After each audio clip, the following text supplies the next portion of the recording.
সামনেই তোমাদের মাধ্যমিক 2025-এর এক্সাম। বায়োলজি সাবজেক্টের এই যে চ্যাপ্টারটা এখানে রয়েছে, বংশগতি এবং কয়েকটি সাধারণ জিনগত রোগ, এটা কিন্তু খুবই ইম্পর্টেন্ট এবং একটা ওয়েটেজের চ্যাপ্টার, তাই তো স্যার? এখান থেকে কত নাম্বার আছে? 15 নাম্বার। 15 নাম্বার আছে। তো একদম লাস্ট মুহূর্তে তোমরা রয়েছো, আমরা ডিটেলে কিছুই দিইনি, একদম জাস্ট লাস্ট মুহূর্তে তুমি ঝালিয়ে নেবে জিনিসগুলো, একবার দেখে নেবে যে হ্যাঁ এই জিনিসগুলো এটা এটা হয়। সেই রকম রিভিশনের জন্য স্যার, আমাদের নতুন বায়োলজি টিচার কৌস্তব স্যার তোমাদের এই চ্যাপ্টারের উপরে ক্রিপস ফরম্যাটে একটা ওয়ান শট বানিয়েছেন। তোমরা ভিডিওটা অবশ্যই শেষ অবধি দেখবে। যাদের রিভিশনের সমস্যা হচ্ছিল, পুরো জিনিসটা ভুলে ভুলে যাচ্ছ মনে হচ্ছে, স্পিডে হলেও 1.25 1.5x হলেও একবার করে পুরো জিনিসটা দেখে নেবে, দেখবে তোমাদের ভীষণ হেল্প করবে। স্যার সুন্দর করে স্লাইডগুলো সব ছবি দিয়ে, আমি দেখলাম ছবি দিয়ে সুন্দর করে বানিয়েছেন, খুব ভালো লাগবে তোমাদের স্লাইডগুলো দেখতেও এবং বুঝতেও সুবিধা হবে। তো স্যারের সম্বন্ধে আমরা ডিটেলে পরে আলোচনা করব। স্যার আমাদের নতুন বায়োলজি টিচার, তোমাদের 9, 10, 11, 12 সমস্ত ক্লাসের মেন টপিকগুলো স্যার পড়াবেন, ঠিক আছে? স্যারের সম্বন্ধে সবকিছু আলোচনা হবে। আপাতত তোমরা ক্লাসটা করো এবং এই ওয়ান শট ভিডিও থেকে যাতে তোমরা একদম সুন্দর করে নিজেদের রিভিশনটাকে কমপ্লিট করতে পারো, আমরা সেইটাই চেষ্টা করছি শেষ অবধি। তাহলে স্যার আপনি কন্টিনিউ করুন, আর স্টুডেন্টদের একদম ক্রিপস করে যে যে জায়গাগুলো তাদের দরকার সেগুলো একটু তাদের বলে দিন, ঠিক আছে স্যার? আপনি কন্টিনিউ করুন, ঠিক আছে? স্যারের ক্লাস করো। স্যার তো বললেন আমার সম্পর্কে, তাহলে বেশি কথা না বাড়িয়ে শুরু করা যাক আজকের ভিডিও। আজকে আমরা যে বিষয় নিয়ে আলোচনা করব সেটি হচ্ছে হেরিডিটি বা বংশগতি চ্যাপ্টার। এটা আমাদের ক্লাস 10-এর 3য় নম্বর চ্যাপ্টার এবং এখান থেকে আমাদের মাধ্যমিকে প্রায় 15 নম্বর কোশ্চেন আসে। তো সামনেই তো মাধ্যমিক চলে এসেছে, আমাদের কাছে বেশি সময়ও নেই এগুলোকে পুরোপুরি একদম ডিপে গিয়ে পড়ার। তাই আমরা এই ওয়ান শট ভিডিওতে খুব জলদি যেগুলো আমাদের রিভাইজ করতে হবে বা যেখান থেকে কোশ্চেনগুলো আসার সম্ভাবনা আছে সেই টপিকগুলোকে একটু ঝালিয়ে নেব আমরা। তাহলে শুরু করা যাক আজকে ভিডিও। আমাদের বংশগতি চ্যাপ্টার থেকে টোটাল 15 নাম্বার আসে এবং 9টা কোশ্চেন আসে। কত নাম্বার? 15 নাম্বার এবং 9টি কোশ্চেন এবং 9টি প্রশ্ন আসে। ওকে, তাহলে শুরু করা যাক আমাদের এই বংশগতি চ্যাপ্টার। তার আগে আমরা দেখে নিই যে কোন কোন জিনিসগুলো আজকের চ্যাপ্টারে আমরা পড়ব। আজকের চ্যাপ্টারে এই সব ব্যাপারগুলো আমরা পড়বো, যেখানে বংশগতির একটু ধারণা দেখবো আমরা, কি বংশগতি রোগগুলো আছে, মেন্ডেলে কি ভূমিকা ছিল, তারপরে একসংখ্য জনন, দ্বিসংখ্য জনন, এগুলো সবকিছু আমরা একবার ঝালিয়ে নেব। প্রথমে আসি আমরা বংশগতি বা হেরিডিটি কাকে বলে।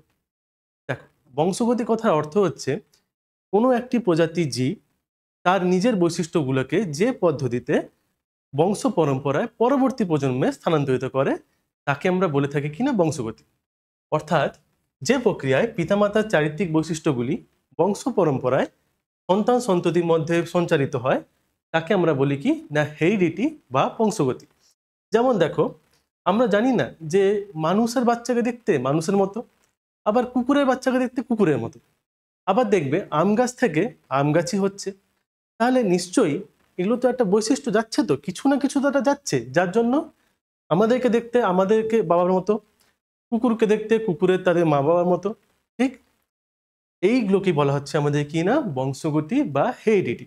যেমন দেখতেই পাচ্ছ, মানুষের বাচ্চাকে মানুষের মতো দেখতে, কুকুরের বাচ্চাকে কুকুরের মতো দেখতে, আর গাছকে গাছের মতোই অবশ্য দেখতে। এবারে আসি যে যে মানুষের জন্য আমাদেরকে বংশগতি চ্যাপ্টার এত ভালো করে পড়তে হবে, তিনি ছিলেন কে তোমরা ভালো করেই জানো, Gregor Johann Mendel. Gregor Johann মেন্ডেলকে আমরা বলে থাকি কি না ফাদার অফ জেনেটিক্স বা সুপ্রজনন বিদ্যার জনক। তিনি কাজ করেছিলেন কার উপর? ভালো করে জানো তোমরা যে মটর গাছ বা পাইসাম স্যাটিভামের উপর কাজ করেছিলেন তিনি। তিনি টোটাল 7 বছর কাজ করেছিলেন, 1856 থেকে 1863 পর্যন্ত। আর 1866 সালে তিনি তার কাজকর্মকে প্রকাশিত করেছিলেন, কিন্তু কোনো কারণে তার কাজগুলোকে স্বীকৃতি দেওয়া হয়নি ওই সময়।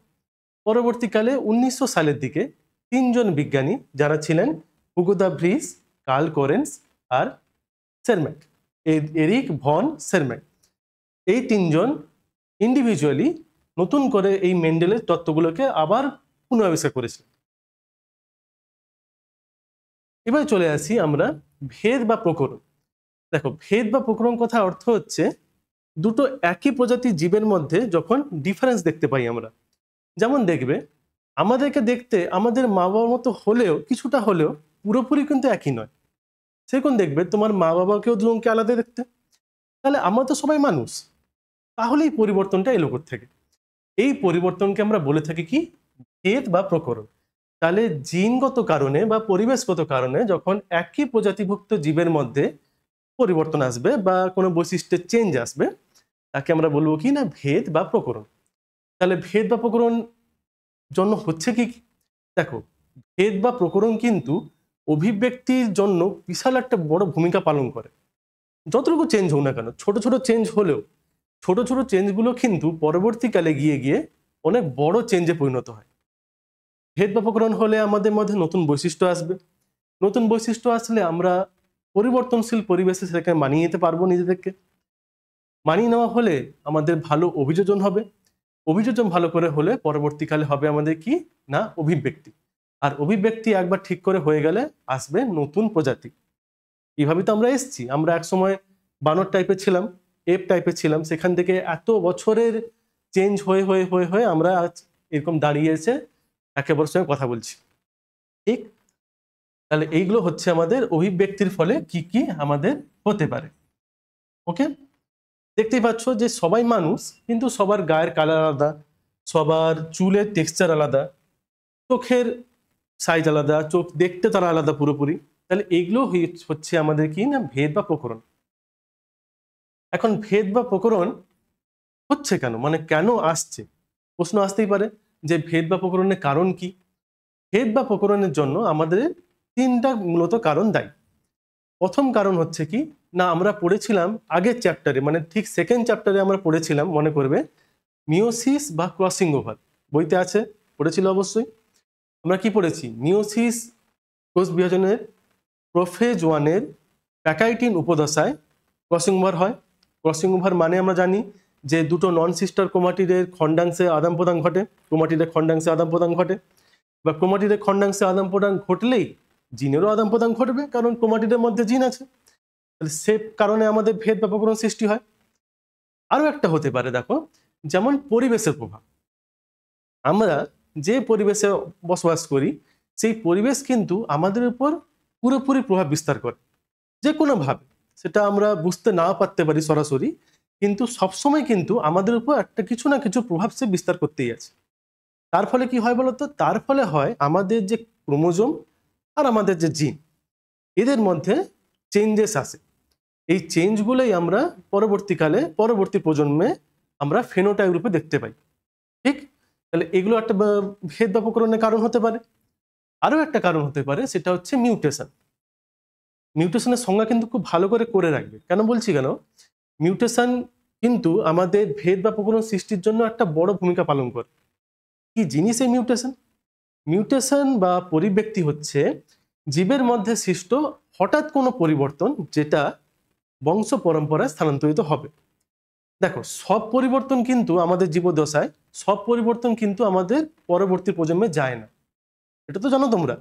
এখন যদি বলি যে আমি এখানে আমার এখানে একটা ট্যাটু করলাম, তো ট্যাটুটা আমি ভাববো যে আমার বাচ্চার দেহ ওই ট্যাটু নিয়ে এসে জন্মাবে, কিন্তু সেটা তো হয় না। হয় কি, কিছু কিছু এমন বৈশিষ্ট্য আছে যেটা হঠাৎ এসছে, পরিবেশগত কারণে হোক বা আমাদের ক্রসিং ওভারের টাইমে কোনো পরিবর্তন হোক, হঠাৎ কোনো আসা পরিবর্তন যেটা বংশ পরম্পরায় পরবর্তী প্রজন্মে যাবে, তাকে বলা হবে কি মিউটেশন বা পরিব্যক্তি। তাহলে এই তিনটা হচ্ছে আমাদের ভেদ বা প্রকরণ আসার কারণ। তারপরে চলে আসি আমরা যে ভেদ বা প্রকরণে একদম লাইভ এক্সাম্পল, মানে আমাদের ক্ষেত্রে আমরা কি কম দেখতে পাই, দৈনন্দিন জীবনে আমরা দেখতে পাবো। দেখবে তোমাদের বইতে দুটো উদাহরণ দেওয়া আছে, একটা হচ্ছে জিভ রোল করার ক্ষমতা, আর একটা হচ্ছে কানের যুক্তলতি আর মুক্তলতি। এখন দেখো, আমি যদি আমার জিভ দেখাই, আমি কিন্তু জিভ মুড়তে পারবো না, আমি চাইলেও মুড়তে পারবো না, কারণ আমার মধ্যে সেই জিনটাই নেই যেটা জিভকে মুড়াতে পারবে। এবারে তুমি হয়তো পারবে, তুমি ট্রাই করে দেখতে পারো। কি ট্রাই করছো নাকি? হ্যাঁ, করে দেখতে পারো। তোমার মা বাবার মধ্যেও দেখতে পারো, জিজ্ঞেস করতে পারো যে তুমি কি মা বাবা তুমি কি জিভ রোল করতে পারবে। যদি তারা পারেন বা যদি তুমি পারো, তাহলে তুমি সেই 60 থেকে 80% লোকের মধ্যে পড়ে যাচ্ছ যারা জিভ রোল করতে পারবে। মানে ম্যাক্সিমাম মানুষ কিন্তু জিভ রোল করতে পারে, কি অদ্ভুত না, দেখো তোমার সামনে আমি পাচ্ছি না, মানে আমি পড়ে যাচ্ছি এই জীবের আন্ডারে। ঠিক। আর একটা হচ্ছে কানের যুক্তলতি আর কানের মুক্তলতি। দেখো আমার কানের যে লতিগুলো সেগুলো কিন্তু মুক্ত, মানে আমি এখন টানলে আমার কিন্তু এরকম দেখাবে। কিন্তু কিছু কিছু ব্যক্তি আছেন তাদের কিন্তু কানের লতি একদম এখানে জোড়া এই রকম। তাহলে কানের যুক্তলতি মুক্তলতি, আর হচ্ছে কি জীব রোল করার ক্ষমতা, আর হচ্ছে স্বাভাবিক জীব। দেখো মানুষ একই, কত সুন্দর পরিবর্তন দেখতে পাচ্ছ, একদম সামনেই তুমি দেখতে পাচ্ছ কিরকম পরিবর্তন। তাহলে এই সমস্ত চেঞ্জেস গুলো এগুলি হচ্ছে আমাদের ভেদ বা প্রকরণ। বোঝা গেল? এবারে আমরা আসি কি না বংশগতি সম্পর্কিত কিছু বিশেষ বিশেষ শব্দ যেগুলো আমাদেরকে মনে রাখতে হবে। কিন্তু দেখো প্রথমেই আসছে কি না, যখনই আমরা বলি যে বংশগতি মাধ্যমে একটা প্রজন্ম থেকে অপর প্রজন্মে বৈশিষ্ট্যে স্থানান্তর ঘটছে, তাহলে প্রথমে জানা যায় যে বৈশিষ্ট্য কি জিনিস। বৈশিষ্ট্য বা ট্রেট হচ্ছে সেই সমস্ত জিনিসগুলো যেগুলো আমাদের প্রকাশিত হয়। যেমন দেখো আমার হাইট মোটামুটি 6 ফুটের কাছাকাছি, তোমার এরকম হতে পারে, আবার তোমার 6 ফুটে কম হতে পারে, আবার 6 ফুটে বেশি হতে পারে। ঠিক। আবার তোমার গায়ের কালার হতে পারে প্রচন্ড ফর্সা তুমি, আমি হচ্ছি ব্রাউন কালারের। ঠিক। তাহলে এগুলো হচ্ছে একটা বৈশিষ্ট্য। যেমন দেখবে অনেকে বলেন না যে তোমার চোখটা তুমি তোমার মায়ের কাছ থেকে পেয়েছো, বা কেউ তোমার বলবে যে কেউ তোমার হাইটটা তোমার বাবার মতো। তাহলে দেখো বাবার বৈশিষ্ট্য তোমার মধ্যে আসছে, মার বৈশিষ্ট্য তোমার মধ্যে আসছে। তাহলে যে বারবার বৈশিষ্ট্য বলছি, বৈশিষ্ট্য মানে হচ্ছে ওই সমস্ত জিনিসগুলো যেগুলো প্রকাশিত হচ্ছে। ঠিক। উচ্চতা হতে পারে, গায়ের রং হতে পারে, যে কোনো কিছু হতে পারে। এবারে চলে আসি যে জেনেটিক্সে একটা বেশ ইম্পর্টেন্ট টার্ম যেটাকে বলা হয় অ্যালিল বা অ্যালিল মর্ফ। ঠিক। দেখো অ্যালিল তোমরা পড়েছো কি না, একই জিনের দুটো রূপভেদকে বলা হয় অ্যালিল।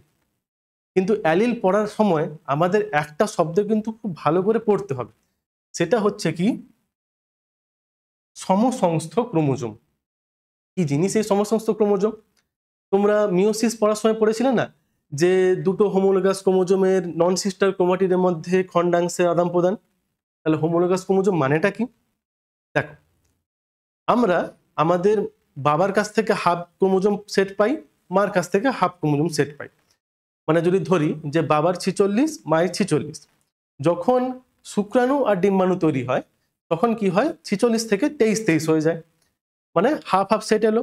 আবার সেই দুটো হাফ যখন একসঙ্গে জুড়বে তখন আমরা হব আবার 46। তাহলে আমরা বাবার কাছ থেকে আর মায়ের কাছ থেকে 23 করে ক্রোমোজোমের সেট পাই। এগুলোই যখন আবার আসছে আমাদের দেহে তখন আবার 46 হয়ে যাচ্ছে। এই যে 46টা বা আমাদের যে 23 জোড়া ক্রোমোজোম, আমাদের যে 23 জোড়া ক্রোমোজোম, এরা সবসময় জোড়ায় জোড়ায় অবস্থান করে। তাহলে জোড়ায় জোড়ায় অবস্থানকারী এই সমস্ত ক্রোমোজোমকে বলা হয় কি না হোমোলোগাস ক্রোমোজোম। ঠিক আছে। তাহলে ধরে নি এইটা একটা হোমোলোগাস ক্রোমোজোম, আর এইটা একটা হোমোলোগাস ক্রোমোজোম। ঠিক আছে। এবারে ব্যাপার হচ্ছে হোমোলোগাস ক্রোমোজোমের উপর অবস্থিত দুটো জিনের, একটি জিনের দুটি রূপভেদকে বলা হবে অ্যালিল। তো তার আগে বলি হোমোলোগাস ক্রোমোজোমটা কি। হোমোলোগাস ক্রোমোজোম হচ্ছে এমন দুটো ক্রোমোজোম যাদের আকার, আকৃতি, সেন্ট্রোমিয়ারের অবস্থান, এমনকি জিনের সজ্জাবিন্যাস সবকিছু যদি সেম হয় ওই রকম জোড়কে আমরা বলবো কি না হোমোলোগাস ক্রোমোজোম। ঠিক আছে। এবারে দেখো ধরো আমি একটা বৈশিষ্ট্য বললাম, বৈশিষ্ট্য হচ্ছে উচ্চতা। ঠিক আছে। বৈশিষ্ট্য হচ্ছে আমাদের কি না উচ্চতা।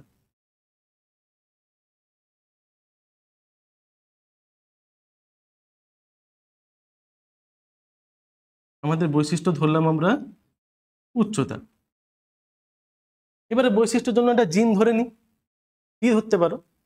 টি একটা জিন ধরে নিলাম আমি, তো টি।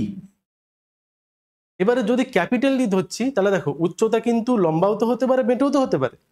তাহলে উচ্চতা যখন লম্বা ধরবো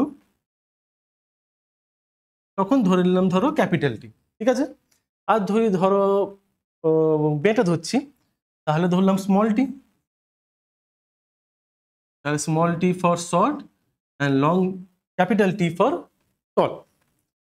এবার বৈশিষ্ট্য উচ্চতা, জিন টি, কিন্তু কি টি, ক্যাপিটাল না স্মল, তাহলে সেই হিসাবেই আমাদের নামটা হয়ে যায় কিনা অ্যালিল। ধরো জিনটা একই ছিল, তার দুটো রূপভেদ আমরা ক্যাপিটাল টি আর ক্যাপিটাল টি এখানে এসছে, এটা স্মল টিও হতে পারতো। একটা আমরা পেলাম বাবার কাছ থেকে একটা ক্রোমোজোমের সেট, আর একটা পেয়েছি মার কাছ থেকে সেট। তাহলে দেখো একই জিনের দুটো রূপভেদ, ক্যাপিটাল টি স্মল টি, টি জিনের দুটো রূপভেদ, দুটোকে বলা হবে কিনা আমাদের অ্যালিল। তাহলে এটা একটা অ্যালিল, আর আমাদের এটা একটি অ্যালিল।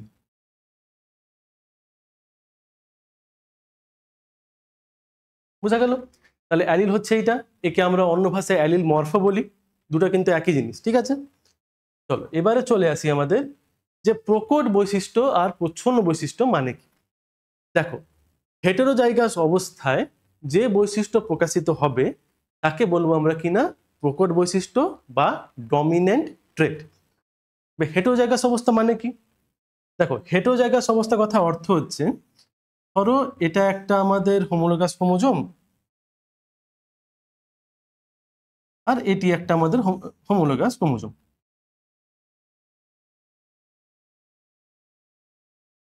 দুটো অ্যালিল আছে আমাদের।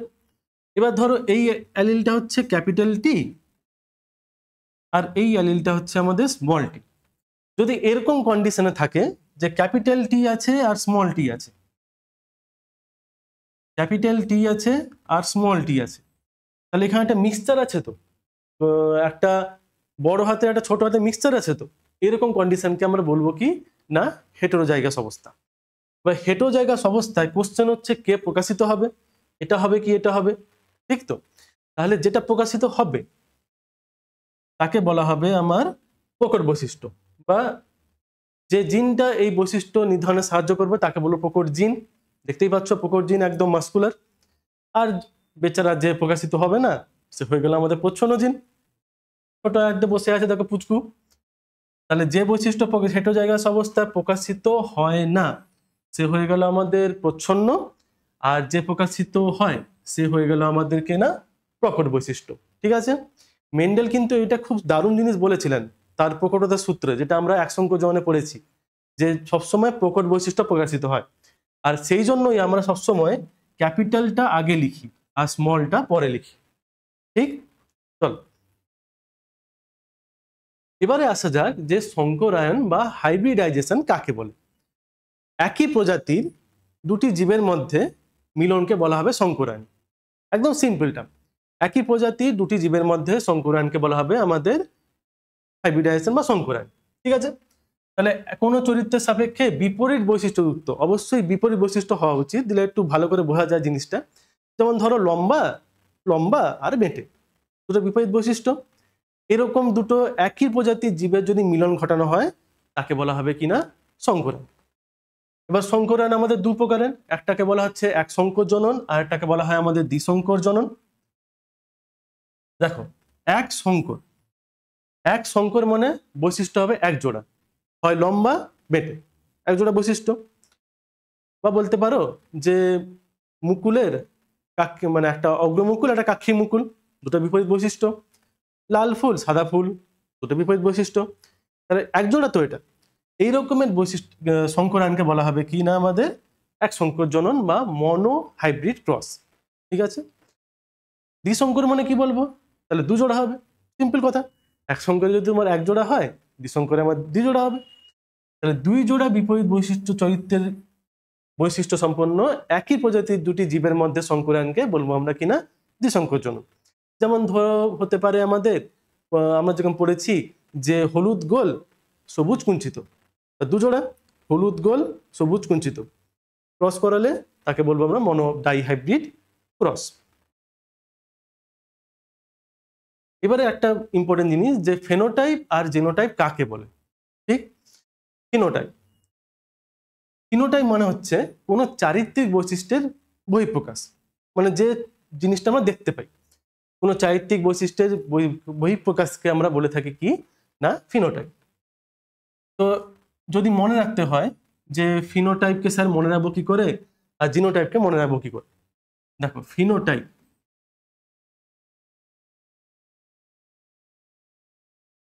ফিনোটাইপ তাহলে এখান থেকে একটা জিনিস একটা ওয়ার্ড মাথায় রাখবে, ফিজিক্যাল। ফিজিক্যাল মানে বাহ্যিক হতে পারে, ভৌত।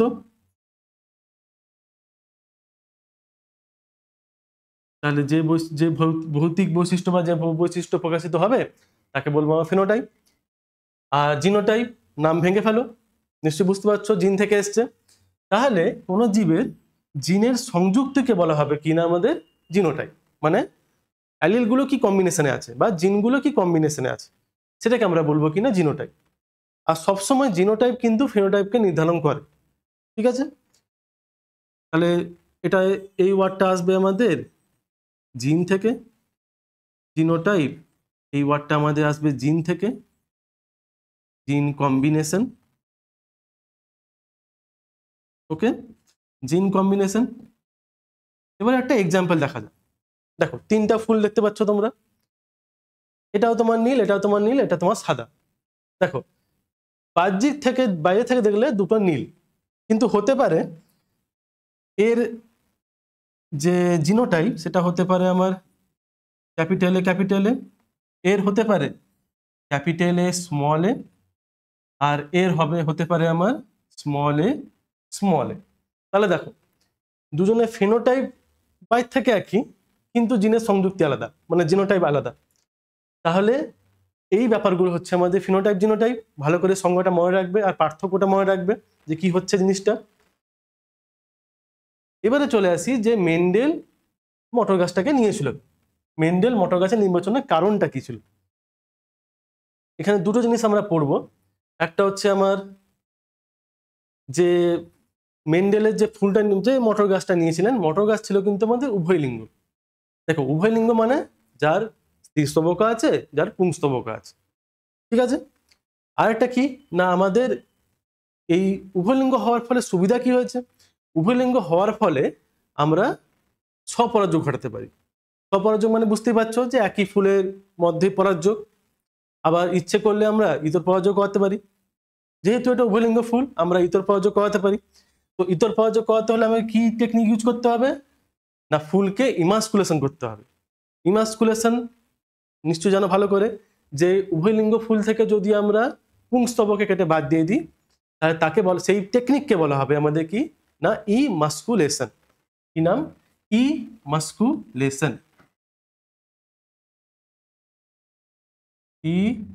Emasculation, emasculation. দেখতেই পাচ্ছ কিভাবে কেটে বাদ দেওয়া হচ্ছে পুংস্তবকগুলোকে। আর এই পদ্ধতিতে কি করা হয়, উভয় লিঙ্গ ফুলকে এক লিঙ্গ ফুলে পরিণত করা হয়। তো এবার কোশ্চেন হতে পারে স্যার লাভ কি। দেখো উভয় লিঙ্গ ফুলকে যদি আমরা এক লিঙ্গ ফুলে পরিণত করতে পারি তাহলে আমরা তাতে ইতর পরাগযোগ করতে পারি। এর ফলে আমরা কি করতে পারবো, ইতর পরাগযোগ করতে পারবো।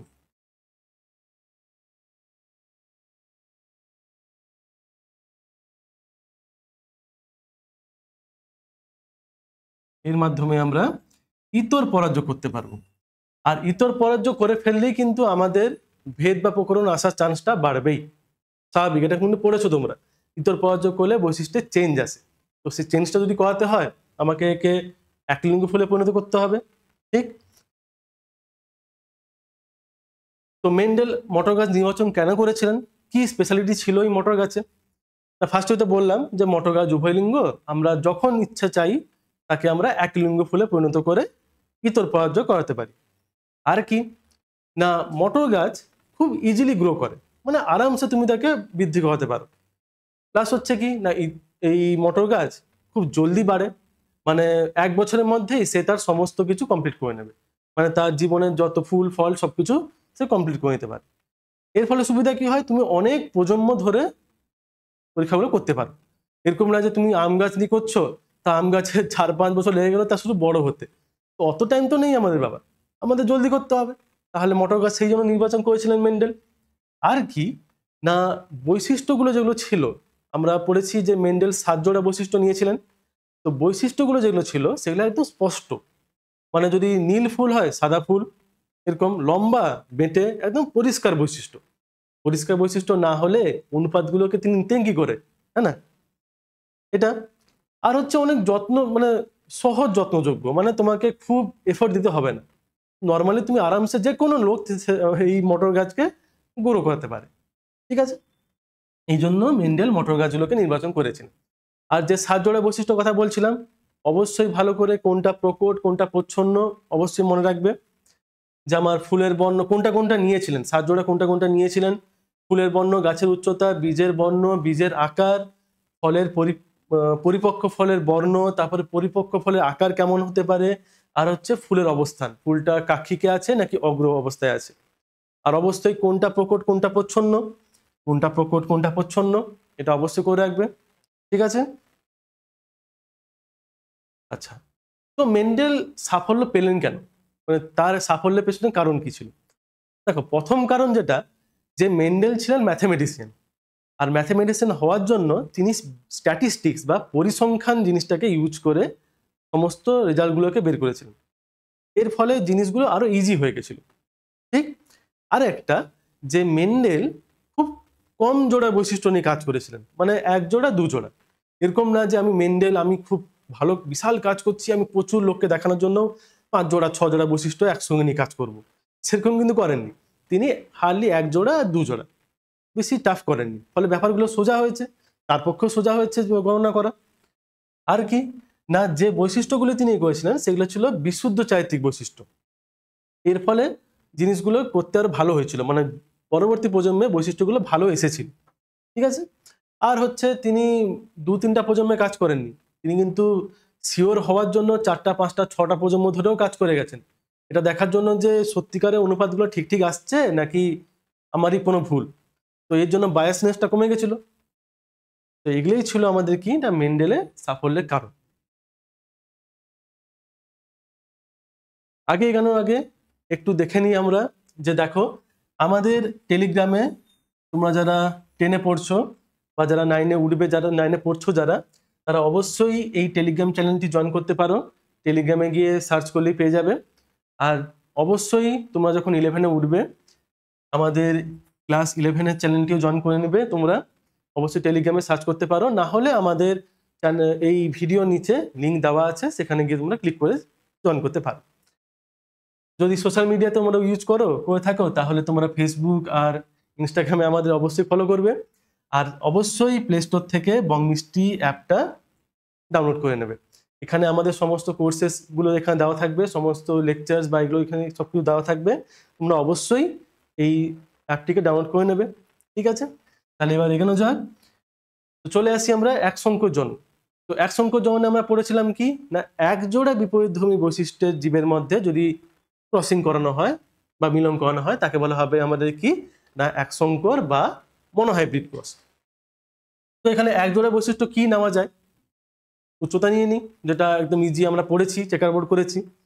তো উচ্চতায় আমাদের বিশুদ্ধ লম্বা বিশুদ্ধ মেটে, বিশুদ্ধ লম্বা বিশুদ্ধ মেটে, বিশুদ্ধ লম্বা যাদের জিনোটাইপে আছে ক্যাপিটাল টি, আর বিশুদ্ধ মেটেতে যাদের স্মল টি। তো এইটা P1 জনু, মানে হচ্ছে এটা আমাদের পেরেন্ট, এটা আমাদের পেরেন্ট জনু বা যাকে আমরা বলি জনিত্রী, পেরেন্ট বা যাকে আমরা বলি জনিত্রী জনু, মানে সিম্পল কথায় বলতে গেলে মা বাবা।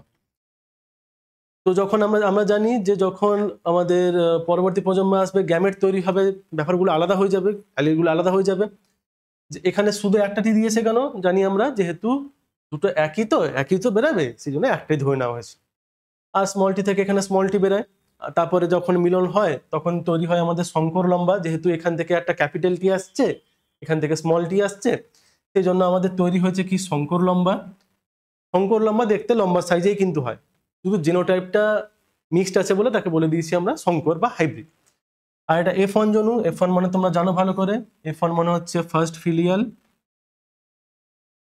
F1 কথার অর্থ আমাদের ফার্স্ট ফিলিয়াল জনু, ঠিক আছে? আর এর সঙ্গে যদি স্বপরাজ্য ঘটানো যায়, স্বপরাজ্য মানে বুঝতে পারছো, এরকম যদি আরেকটা নিয়ে যদি আমরা কাজ করি, ওই একই রকমের যদি স্বপরাজ্য ঘটানো যায়, তাহলে আমাদের চেকার বোর্ডে জানি কিরকম করতে হয়, আমাদেরকে দুদিকে এরকম টেনে করতে হয়। তাহলে capital T small T, capital T small টি, এখানে যখন আমরা জানি যে এরকম গুণ করে করে করতে হয় আমাদেরকে, তাহলে রেজাল্ট কি পেয়েছিলাম, একটা বিশুদ্ধ লম্বা, দুটো সংকর লম্বা, একটা বিশুদ্ধ বেটে। তাহলে যদি আমরা অনুপাত দেখি, ফিনোটাইপ বা জিনোটাইপের অনুপাত দেখি, তাহলে ফিনোটাইপে কি আসছিল আমাদের, যে বাইরে থেকে দেখতে তিনটা লম্বা জিনিস আছে বা তিনটা লম্বা আমাদের পাচ্ছি, বাইরে থেকে দেখলে লম্বা তো তিনটা, তাহলে 3, আর বেটে আমাদের একটা, তো 1। তাহলে ফিনোটাইপ অনুপাত আমাদের বেরিয়েছিল কি 3:1। আর যদি জিনোটাইপ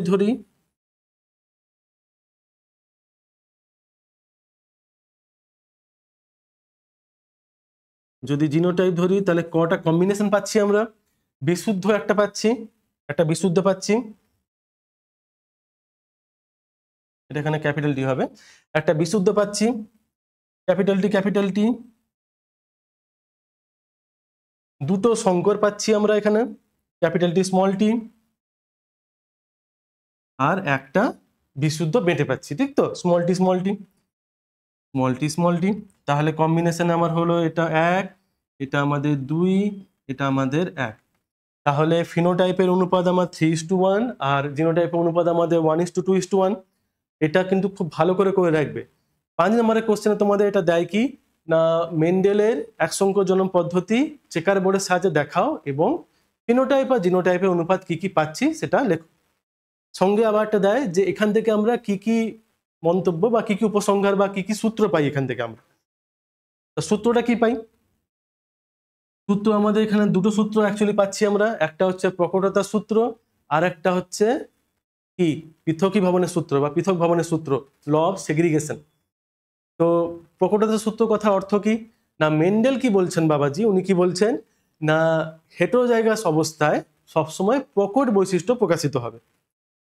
তো চেকার বোর্ডে যদি দেখি, দেখো হেটেরোজাইগাস অবস্থায়, এটা তো হেটেরোজাইগাস অবস্থা, ক্যাপিটাল টি স্মল টি, সেখানে কিন্তু লম্বা এই বৈশিষ্ট্য কিন্তু প্রকাশিত হচ্ছে। তাহলে হেটেরোজাইগাস অবস্থায় সবসময় প্রকট বৈশিষ্ট্য প্রকাশিত হয়। এটা ছিল আমাদের ল অফ ডমিনেন্স বা প্রকটতার সূত্র। আর হচ্ছে কি না, পৃথক ভবনের সূত্র। পৃথক ভবনের সূত্র কথা অর্থ হচ্ছে যে একজোড়া বিপরীতধর্মী বৈশিষ্ট্যের প্রজাতি দুটি জীবের যদি সংকরান করানো হয়, তাহলে গ্যামেট গঠনকালে অ্যালিলগুলো পরস্পর থেকে আলাদা হয়ে যায়। দেখো, গ্যামেট গঠনকালে অ্যালিলগুলো পরস্পর থেকে আলাদা হয়ে যায়, মানে আমি যদি এরকম ধরতাম ক্যাপিটাল টি, গ্যামেট গঠনকালে এরকম হয়ে যেত, এরকম হয়ে যেত, ঠিক তো, মানে গ্যামেট গঠনকালে অ্যালিলগুলো পরস্পর থেকে আলাদা হয়ে যায়, কিন্তু কিন্তু কখনো মিশ্রিত হয় না। এটা কিন্তু বলেছিলেন মেন্ডেল যে কখনো মিক্স হয় না। পরবর্তীকালে কিন্তু আবার পেয়েছি আমরা, দেখো গ্যামেট গঠনকালে বিপরীতধর্মী বৈশিষ্ট্যগুলি জাস্ট পরস্পর পৃথক হয়, কিন্তু কখনো মিক্স হয় না। যদি মিক্স হয়ে যেত তাহলে কিন্তু আমরা এই বাবাজিকে পেতাম না, বিশুদ্ধ বেটাকে কোনোদিন পেতাম না। সে যেহেতু কোনোদিন মিক্স হয়নি, সেই জন্য কিন্তু তাকে পাওয়া গেছে, ঠিক আছে। তাহলে এবার আসি আমাদের দ্বিসংকোচন। তো দ্বিসংকোচনে আমরা পড়ছি কি না, দুজোড়া বিপরীতধর্মী বৈশিষ্ট্যের প্রজাতির যদি মিলন ঘটানো হয় তাকে বলবো কি না, দ্বিসংকোচন। দেখো দ্বিসংকোচনে তাহলে আমাদের দুটো বৈশিষ্ট্য নিতে হবে, দুজোড়া বৈশিষ্ট্য। তো এখানে নিয়ে নিয়েছিলাম আমরা বিশুদ্ধ হলুদ গোলাকার সবুজ কুঞ্চিত, capital Y, capital R, small Y, small R. এই একই পদ্ধতিতে এখান থেকে আমাদের ধরে নাও ক্যাপিটাল ওয়াই ক্যাপিটাল আর আসবে, এখান থেকে আমাদের স্মল ওয়াই আর স্মল আর আসবে। দুটো যখন মিক্স হবে, যখন আমাদের প্রথম জনু তৈরি করবে, তখন আমাদের capital Y capital R small R আসতো। এবার এখান থেকে যে গ্যামেটগুলো সৃষ্টি হবে, 4 রকমের গ্যামেট সৃষ্টি হচ্ছে। এই 4 রকমের গ্যামেট আবার যখন আমরা স্বপরাজ্য করব এরকম আরেকটার সঙ্গে যদি আমরা স্বপরাজ্য করি, তাহলে আমাদের এই বড় চেকার বোর্ডটা আসবে। জানো তোমরা এই বড় চেকার বোর্ডটা। এবার এই বড় চেকার বোর্ডে আমাদের মনে রাখতে হবে এদের ফিনোটাইপ আর জিনোটাইপের অনুপাত কত। দেখো, এই ত্রিভুজের সূত্র তোমরা নিশ্চয়ই জানো। এই ত্রিভুজে যতজন আছে সবাই কিন্তু হলুদ গোল, দেখবে কিরকম সবার মধ্যে তুমি কিন্তু ক্যাপিটাল ওয়াই আর ক্যাপিটাল আর পাবে, সবার মধ্যে তুমি ক্যাপিটাল ওয়াই ক্যাপিটাল আর পাবে।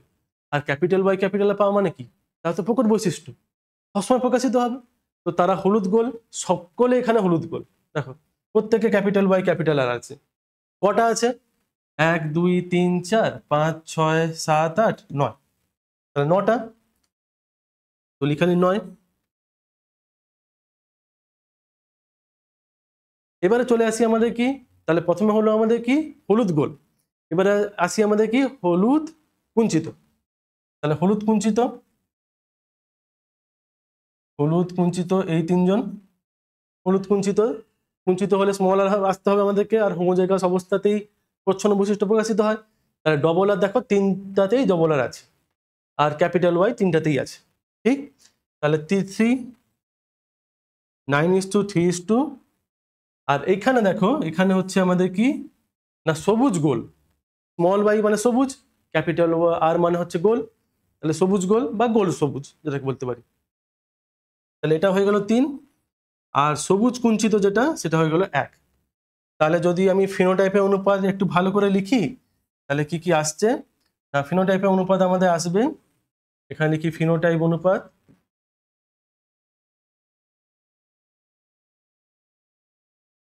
তাহলে ফিনোটাইপ অনুপাত আমার দ্বিসংকোচনে এসছিল আমাদের 9:3:3:1, ঠিক, 9:3:3:1, ওকে।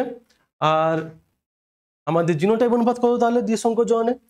দেখো দ্বিসংকোচনে জিনোটাইপ অনুপাত তোমরা ভালো করে জানো যে বেশ বড় সড়ো, কিন্তু অনেকটা বড় সড়ো হয়, তো সেই 1:2:2:4 অনেক ইস্টু আছে।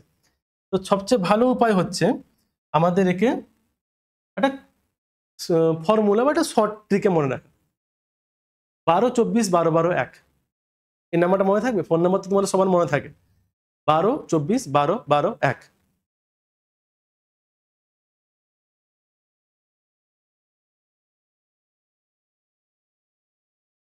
জিনোটাইপ, তাহলে 12-24-12-12-1, 12-24-12-12-1, প্রত্যেকটা সংখ্যার মাঝখানে একটা অনুপাতের সাইন বসিয়ে দাও।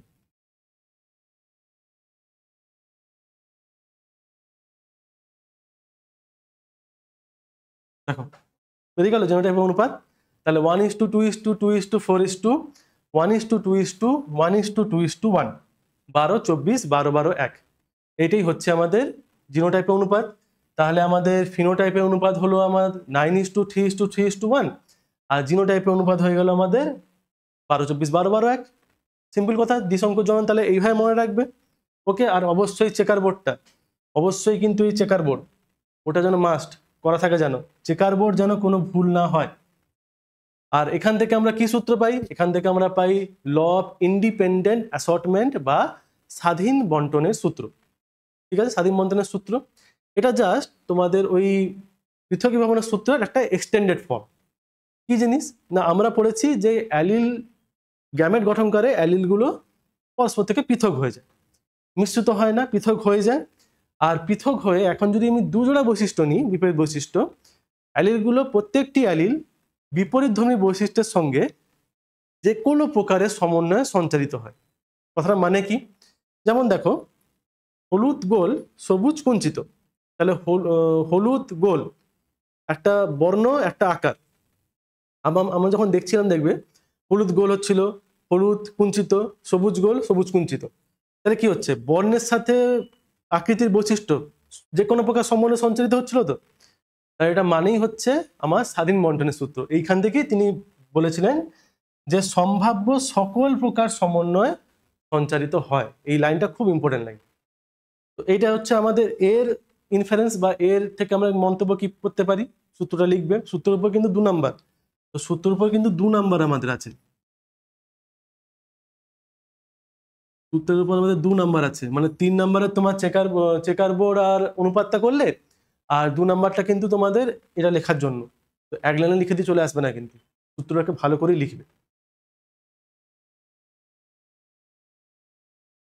এবারে আসি যে মেন্ডেলের সূত্রে ব্যতিক্রম কি আছে। একদম তো একদম ভালো করে একদম সূত্রগুলো তো নেই যে ভুল হবে না কোনোদিন, কেউ কোনো ভুল প্রমাণ করতে পারবে না, প্রকৃতিতে ভুল নেই, এটা হতেই পারে না। ব্যতিক্রম কিন্তু থাকবেই। দেখো, একটাই ব্যতিক্রম আমাদের সিলেবাসে আছে, সেটা হচ্ছে কি না অসম্পূর্ণ প্রকটতা বা ইনকমপ্লিট ডমিনেন্স। অসম্পূর্ণ প্রকটতার কথা অর্থ, যদি শব্দটাকে যদি আমরা একটু ভাবি, অসম্পূর্ণ মানে প্রকট বৈশিষ্ট্যটা আমরা জানি যে যখন হেটেরোজাইগাস অবস্থা থাকে তখন প্রচ্ছন্ন বৈশিষ্ট্যের উপর প্রকট বৈশিষ্ট্য সবসময় এগিয়ে থাকে, মানে তার বৈশিষ্ট্য প্রকাশিত হবে। কিন্তু কিছু কিছু ক্ষেত্রে এমনও আছে যেখানে প্রকট বৈশিষ্ট্য প্রচ্ছন্নকে পুরো তো দাবাতে পারে না, মানে প্রচ্ছন্ন বলছে দেখো ভাই তুমি কিন্তু ওকে দাবাতে পারবে না, আমি কিন্তু উঠে আসছি, ঠিক আছে। ফলে যখন হেটেরোজাইগাস অবস্থা আসবে তখন কিন্তু প্রকটের বৈশিষ্ট্য প্রকাশিত হবে না, তখন দুজনের একটা মধ্যবর্তী একটা এমন একটা বৈশিষ্ট্য প্রকাশিত হবে। এইরকম অবস্থাকে বলা হচ্ছে কিনা অসম্পূর্ণ প্রকটতা। আর এটা যদি উদাহরণ বলা হয়, এটা তো তোমাদের একটা 2 নম্বরের কোশ্চেনে আছে যে কাকে বলে উদাহরণ দাও। তাহলে উদাহরণে তোমরা পড়েছো যে উদ্ভিদের ক্ষেত্রে হচ্ছে আমাদের সন্ধ্যা মালতী বা যাকে আমরা মিরাবিলিস জালাপা বলি, ঠিক তো, মিরাবিলিস জালাপা, বা একে আমরা 4 o'clock প্ল্যান্টও বলি। আর যদি প্রাণীদের ক্ষেত্রে ধরো, প্রাণীদের ক্ষেত্রে হচ্ছে অ্যান্ডুলেসিয়ান ফাউল বা অ্যান্ডুলেসিয়ান মুরগি, ঠিক আছে। তাহলে এটা মনে থাকবে। দেখতেই পাচ্ছ, এটা এবার দেখা যাক পরের ছবিতে যে কিভাবে অসম্পূর্ণ প্রকটতার সৃষ্টি হচ্ছে। দেখো, সন্ধ্যামালতির ক্ষেত্রে যেটা প্রকট বৈশিষ্ট্য, ফুলের যে বর্ণের প্রকট বৈশিষ্ট্য, সেটা কিন্তু হচ্ছে লাল, এইটা ক্যাপিটাল আর ক্যাপিটাল আর।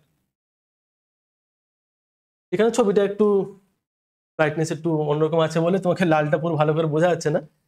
আর যেটা প্রচ্ছন্ন বৈশিষ্ট্য, প্রচ্ছন্নটা ছিল আমাদের কিনা সাদা, প্রচ্ছন্ন হচ্ছে কিনা এখানে সাদা।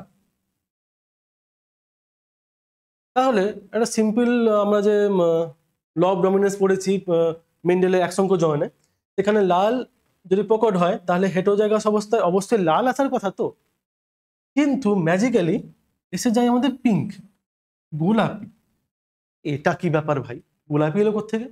আসা তো কথা প্রকট, প্রকট বা আমরা পড়েছি সূত্রে, সূত্র কি করে ভুল হলো? এইটাই তো মজা, অসম্পূর্ণ প্রকটতা তো এখানেই মজা, যে আমাদের লাল সাদা থাকা সত্ত্বেও তাদের মাঝখানে একটা বৈশিষ্ট্য প্রকাশিত হচ্ছে যেখানে হওয়া উচিত কিন্তু লাল। আবার যখন আমরা একে যখন একটু জনিতে আনবো তখন ক্রসিংয়ে দেখবো কি একটা লাল থাকবে, দুটো পিঙ্ক, একটা সাদা।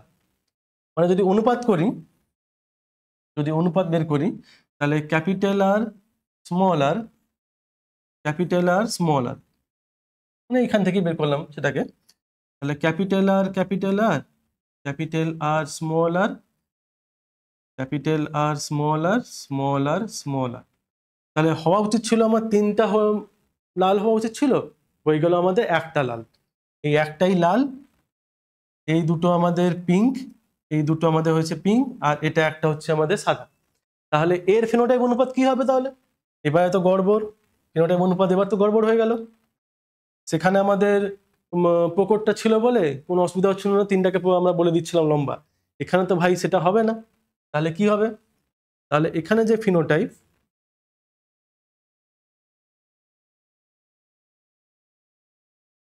এখানে ফিনোটাইপ অনুপাত তাহলে কি হবে? 1:2:1, যেখানে 1টা হচ্ছে আমাদের লাল, 2 হচ্ছে আমাদের গোলাপি,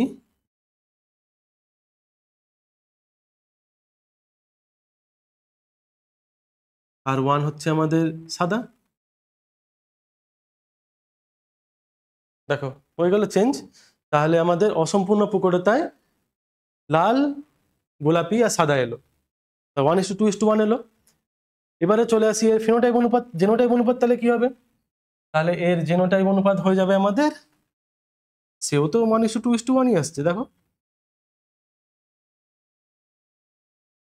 তাহলে এরও জেনোটাইপ অনুপাত আমার 1:2:1 আসছে, কারণ কম্বিনেশন তো সেই একই দেখতে পাচ্ছ, একটা ক্যাপিটাল আর ক্যাপিটাল আর, দুটো ক্যাপিটাল আর স্মল আর, একটা স্মল আর স্মল আর, তাহলে কম্বিনেশন অনুযায়ী কিন্তু 1:2:1।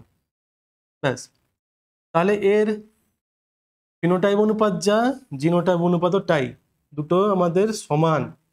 আর এটা কিন্তু কোশ্চেনে আছে তোমাদের যে প্রমাণ করো যে অসম্পূর্ণ প্রকটতায় ফিনোটাইপ আর জিনোটাইপের অনুপাত সমান হয় বা 1:2:1 হয়, প্রমাণ করো।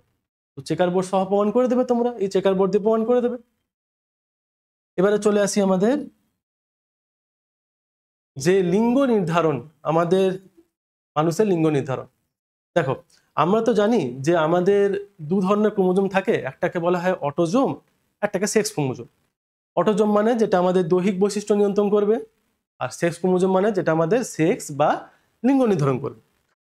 তো যদি আমাদের টোটাল 46টা ক্রোমোজোম হয়, মনে আছে কটা অটোজোম কটা সেক্স ক্রোমোজোম? 46টা হলে আমাদের অটোজোম হচ্ছে আমাদের 44টা, আর সেক্স ক্রোমোজোম বাকি যত পড়ে থাকলো আমাদের দুটো।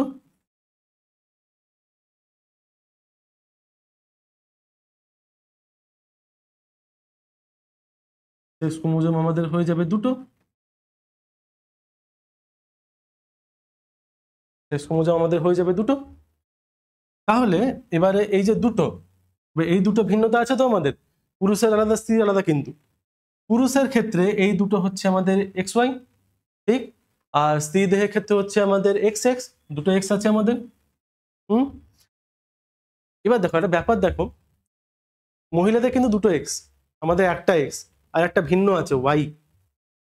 এইবার তো ভাই গন্ডগোল হলো, কারণ মহিলাদের ক্ষেত্রে দুটো এক্স আছে, আমাদের ক্ষেত্রে একটা এক্স, এটা ডিস্টার্ব হলো তো। তাহলে আবার আমাদের ক্ষেত্রে একটা এক্সট্রা ওয়াই আছে, এই জন্য কি হয় বলতো, আমাদেরকে বলা হয় হেটেরোগ্যামেটিক।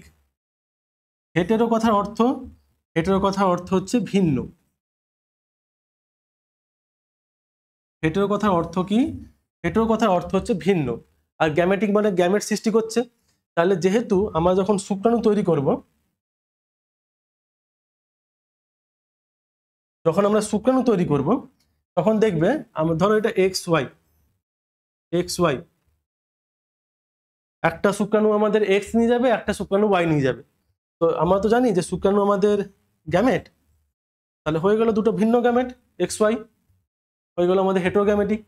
আর স্ত্রীদের ক্ষেত্রে কি হবে? স্ত্রীদের ক্ষেত্রে আমাদের দুটো এক্স আছে, তো যা ডিম্বাণু তৈরি করবে সব তো এক্সই বহন করবে, তাদেরকে বলা হবে আমাদের হোমোগ্যামেটিক। হোমো মানে হচ্ছে আমাদের কি সেম, হেটেরো মানে যদি ভিন্ন হয়, হোমো মানে হবে আমাদের সেম বা একই, সেম বা আমাদের একই, একই গ্যামেট তৈরি করলে হোমোগ্যামেটিক। যেহেতু আমাদের ওয়াই ক্রোমোজোমটা, এবার দেখো এক্স এর সাথে আমাদের এক্স মিললে কন্যা, এক্স এর সাথে আমাদের ওয়াই মিলে গেলে পুরুষ, তাহলে মেন ডিসাইডিং ফ্যাক্টরটাকে আমরাই তো, কারণ মহিলা তো শুধু এক্স এ নিয়ে যাচ্ছে। এই জন্য বলা হয়ে থাকে যে লিঙ্গ নির্ধারণে পুরুষের গুরুত্ব সবচেয়ে বেশি, এর গুরুত্ব বেশি থাকে, মানে মহিলাদের থেকেও পুরুষের গুরুত্ব বেশি থাকে। এটা তোমাদের একটা কোশ্চেন আসে না, 2 নম্বরের কোশ্চেন, যে লিঙ্গ নির্ধারণে পুরুষ, মহিলার চেয়ে পুরুষের গুরুত্ব বেশি কেন বল? বা তোমাদের একটা ঘুরিয়ে কোশ্চেন করে দিল যে একটি পরিবারে বাচ্চা কন্যা হয়েছে, কি কন্যা হওয়ার জন্য যে ঘরের যে গৃহবধূ তাকে দোষ দেওয়া হচ্ছে, তো তুমি বলো যে এটা যুক্তিযুক্ত নাকি? ঠিক আছে, তাহলে এরকম ভাবে বলবে যে আমরা হোমোগ্যামেটিক, মানে পুরুষরা হেটেরোগ্যামেটিক, স্ত্রীরা হোমোগ্যামেটিক, এইভাবে আলাদা হচ্ছে, এইভাবে ওয়াই ক্রোমোজোমটাই ডিসাইড করে দিচ্ছে, বা আমাদের এক্স ক্রোমোজোমটা ডিসাইড করে দিচ্ছে কে পুরুষ হবে কে স্ত্রী হবে বাচ্চা, তাহলে এইভাবে বলবে তোমরা। আচ্ছা, ক্রিস ক্রস উত্তরাধিকার। ক্রিস ক্রস উত্তরাধিকার মানে ক্রিস ক্রস উত্তরাধিকার মানে একটার পর একটা এরকম আসছে। যদি ধরো আমাদের মামার, মানে মামার বাড়ির দাদু, মানে মার বাবা, মায়ের বাবার এক্স ক্রোমোজোম স্থিত বৈশিষ্ট্য, মায়ের বাবার এক্স কার কাছে আসবে? মার কাছে আসবে। আর মার এক্স কার কাছে আসবে? আমার কাছে আসবে।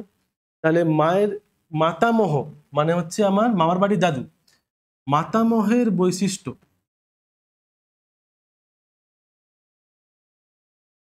মাতামহের এক্স ক্রোমোজোম স্থিত বৈশিষ্ট্য, এক্স ক্রোমোজোম স্থিত বৈশিষ্ট্য যখন মায়ের দেহ থেকে ঘুরে আসবে আমার পুত্রের দেহে, এবার সেই পুত্র কে হবে? এর নাতি হবে তো, আমি তো আমার দাদুর নাতি হই।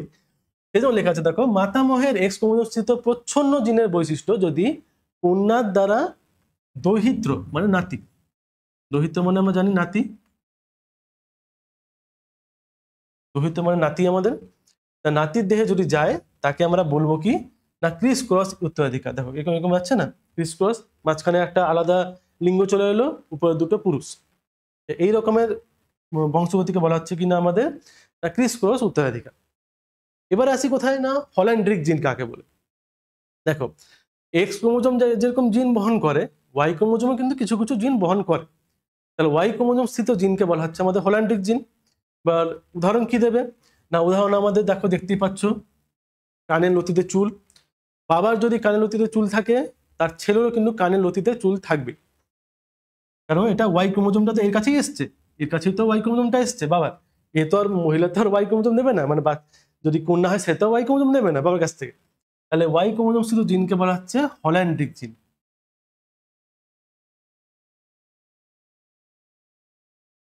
হল্যান্ড্রিক, ওয়াই ক্রোমোজোম স্থিত জিনকে বলা হচ্ছে হল্যান্ড্রিক। এখানে অ্যান্ড্রো বা অ্যান্ড্রিক মানে হচ্ছে পুরুষ,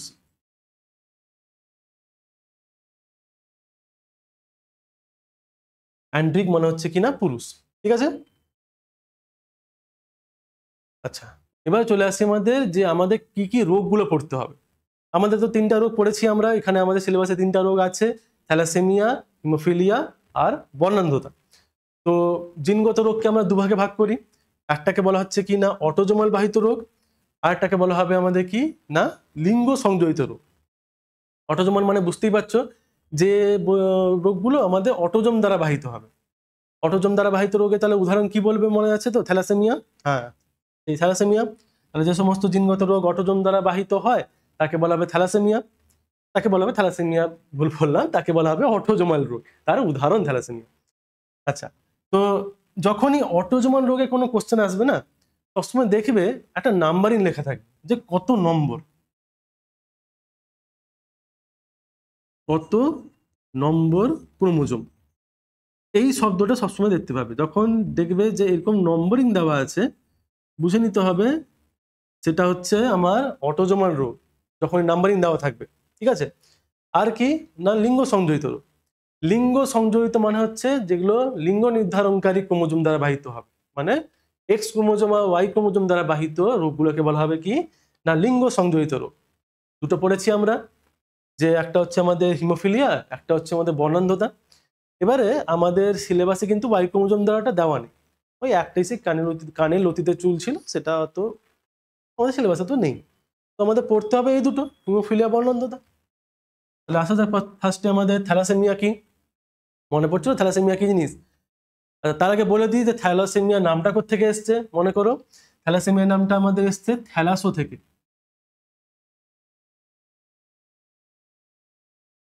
থ্যালাসো থেকে এসছে, যার কথা অর্থ হচ্ছে আমাদের কি না ভূমধ্যসাগর, ঠিক তো, ভূমধ্যসাগর।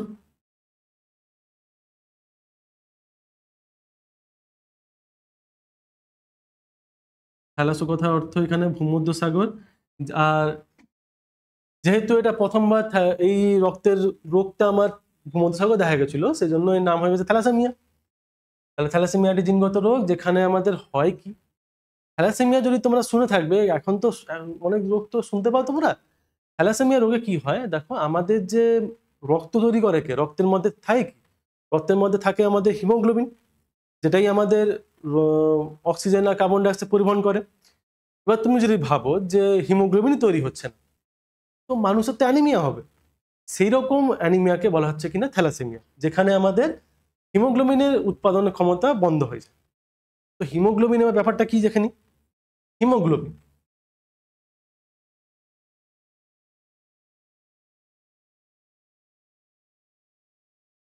দেখো হিমোগ্লোবিনে কিন্তু এই লাস্টে যে গ্লোবিন, গ্লোবিনটা হচ্ছে কি একটা প্রোটিন। তো গ্লোবিন প্রোটিন তৈরি করতে হলে আমাদেরকে দুটো চেন চাই। একটা চেনকে বলা হয় আলফা চেন, আর একটাকে বলা হয় বিটা চেন। পড়েছো তোমরা আলফা চেন বিটা চেন, দুটো আলফা দুটো বিটা নিয়ে তৈরি। তো যদি আমার যে কোনো একটার ডিফেক্ট দেখা যায়, তাহলে আমার হিমোগ্লোবিন তৈরি হবে না, হয়ে যাবে আমাদের থ্যালাসেমিয়া। আর থ্যালাসেমিয়া সম্পর্কে যদি বলি অটোজোমাল রোগ, আর অবশ্যই যেহেতু অটোজোমাল রোগ, মনে রাখবে অটোজোমাল রোগে কিন্তু বাবা মা দুজনের সমানভাবে কিন্তু বাহক হতে পারে। মানে এখানে কোনো ডিসাইডিং ফ্যাক্টর নেই যে পুরুষ বাহক হবে না, লিঙ্গ সংযোজিত রোগের মতো এরকম কিছু না। অটোজোমাল মানে কিন্তু সব দুজনের মধ্যেই কিন্তু বাহক হওয়ার সম্ভাবনা রয়েছে, মানে মা বাবা দুজনে কিন্তু বাহক হওয়ার সম্ভাবনা রয়েছে। লক্ষণগুলো কি কি একটু 2 নম্বরে যেমন দেখে নি। ফার্স্টে হচ্ছে কি আমাদের না মাইক্রোসাইটিক অ্যানিমিয়া। মাইক্রো মানে হচ্ছে ক্ষুদ্র, মাইক্রো মানে আমার ক্ষুদ্র। যেমন তোমরা পড়েছো মাইক্রোস্কোপ, মাইক্রোস্কোপ পড়েছো তো, মাইক্রোস্কোপ মাইক্রো মানে ক্ষুদ্র বা আণুবীক্ষণিক, ক্ষুদ্রই ধরেনি। আর সাইটিক এখানে এসছে আমাদের কোষ নাম থেকে এসছে। তাহলে হচ্ছে কি বলতো, যখন হিমোগ্লোবিন তৈরি হবে না, আরবিসি কিন্তু সাইজে ছোট হয়ে যাবে। এই রকম ক্ষেত্রে কি হচ্ছে বলতো, সাইজ ছোট হয়ে যাচ্ছে মানে কি অক্সিজেন পরিবহন ক্ষমতা কমে যাচ্ছে, আর অক্সিজেন পরিবহন ক্ষমতা কমে যাওয়া মানে কি আমাদের অ্যানিমিয়া হচ্ছে। এইরকম অ্যানিমিয়াকে বলা হবে কি না মাইক্রোসাইটিক অ্যানিমিয়া। আর প্রচন্ড রক্তাল্পতা হবে, এটা তো বুঝতেই পারছো, যেটাকে অন্য ভাষায় আমরা বলতে পারি হিমোলাইটিক অ্যানিমিয়া। হিমোলাইটিক মানে এখানে হিমোলাইসিস মানে আরবিসি ভেঙে যাচ্ছে। আর কি না, যেহেতু আরবিসি মানে হিমোগ্লোবিন ভাঙছে, হিমোগ্লোবিনের মধ্যে কিন্তু আর একটা পার্ট আছে হিম। এই যে হিম, এটা কিন্তু লোহা দিয়ে তৈরি, এটা লোহা দিয়ে তৈরি। তো যখন ভেঙে যাচ্ছে তাহলে লোহা বাড়ছে দেহে, তাহলে এর ফলে কি হচ্ছে লোহার আধিক্য দেখা যায়। এটা কোশ্চেনে তোমাদের আসে যে কোন রোগে আমাদের দেহে লোহার আধিক্য দেখা যায়, তাহলে সেটাই হচ্ছে আমাদের এই থ্যালাসেমিয়া, সেটা একটা। আর আমাদের হাড়ের গঠনের বিকৃতি আসবে। কারণ কি, কারণ দেখো আরবিসি তো শুধু আমাদের অক্সিজেন কার্বন ডাই অক্সাইড বহন করে না, আরবিসি আমাদের খাদ্য পরিবহনও করে এবং বিভিন্ন আয়নেরও পরিবহন করে। তো হাড়ের জন্য আমার বিভিন্ন ভিটামিন চাই, বিভিন্ন আমাদের ক্যালসিয়াম চাই, ফসফরাস চাই। তো এগুলা যদি না পরিবাহিত হয় তাহলে হাড়ের তো অবভিয়াসলি তোমার বিকৃতি আসবে। আর একটা কি হয় না, আমাদের যকৃৎ আর প্লীহা, যকৃৎ এখানে আছে, প্লীহা দিকে আছে, যকৃৎ আর প্লীহা বড় হয়ে যায়। তো এগুলো হচ্ছে আমাদের থ্যালাসেমিয়ার লক্ষণগুলো। তো এবার প্রকারভেদটা দেখে নিই। প্রকারভেদে আমাদের যেহেতু দুটো চেন আছে আমাদের আলফা বিটা, তাহলে চেনের ভিত্তিতে আমরা একে দুভাগে ভাগ করি। একটাকে বলা হচ্ছে আলফা চেনের থ্যালাসেমিয়া, একটাকে বিটা চেনের থ্যালাসেমিয়া। দেখো নাম শুনে বুঝতে পারছো, আলফা চেনের থ্যালাসেমিয়া মানে আলফা চেন তৈরি হবে না, তাহলে আলফা চেনের ডিফেক্ট, তখন হয়ে যাচ্ছে আলফা থ্যালাসেমিয়া।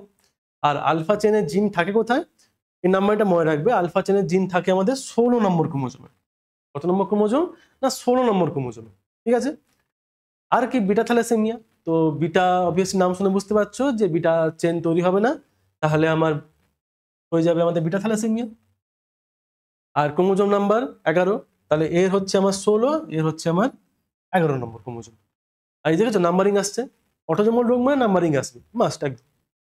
আচ্ছা আর কি, আর হচ্ছে আমাদের তীব্রতা অনুযায়ী কতটা সিভিয়ার ব্যাপারটা, সেটা অনুযায়ী আমরা থ্যালাসেমিয়াকে দুভাগে ভাগ করি। একটাকে বলা হয় কি না মেজর থ্যালাসেমিয়া, আর একটাকে বলা হয় মাইনর থ্যালাসেমিয়া। একটা মেজর একটা মাইনর।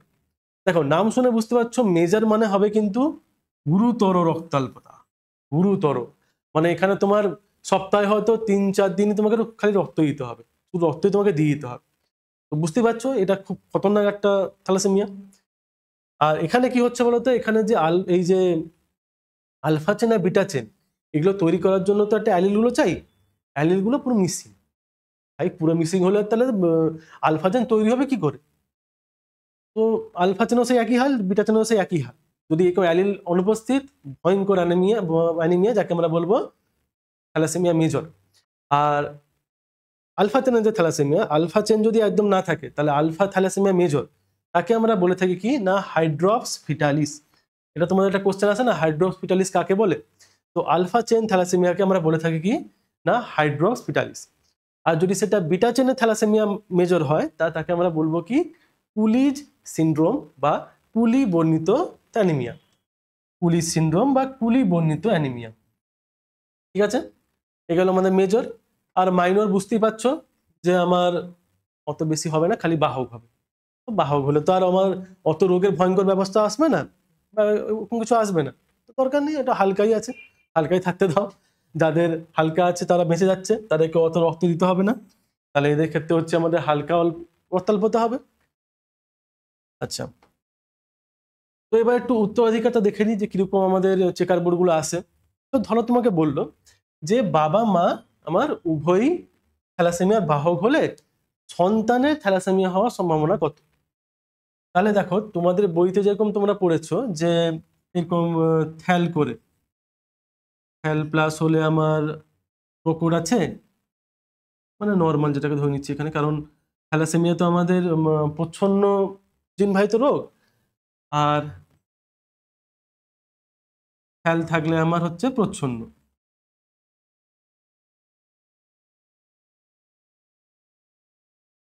তো তারপর তুমি চেকার বোর্ডে যেমন করবে যে আমার থ্যাল প্লাস থ্যাল প্লাস থ্যাল থ্যাল এরকম করে করবে। তো এর থেকে আমি একটা সহজ উপায় বলে দিচ্ছি, যেটা আমি একটু খুব ইজিলি করে নিই কোনো অটোজোমাল রোগের ক্ষেত্রে। তুমি ধরে নিতে পারো যে ক্যাপিটাল বি দুটো তো প্রকট, তো তাহলে এটা হয়ে গেল আমাদের স্বাভাবিক।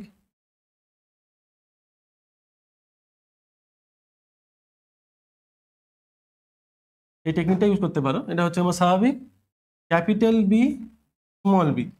তো যেহেতু প্রকট ক্যাপিটাল বি আছে অলরেডি, তাহলে এটাও তো স্বাভাবিক হবে, এ তো আর বৈশিষ্ট্য প্রকাশিত হবে না, তাহলে এও স্বাভাবিক। কিন্তু যদি স্মল বি হয় তাহলে সেটা হয়ে যাবে আমাদের প্রচ্ছন্ন, মানে এর ক্ষেত্রে রোগগ্রস্ত।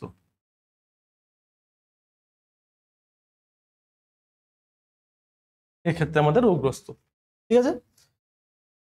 তো চেকার করা যাক।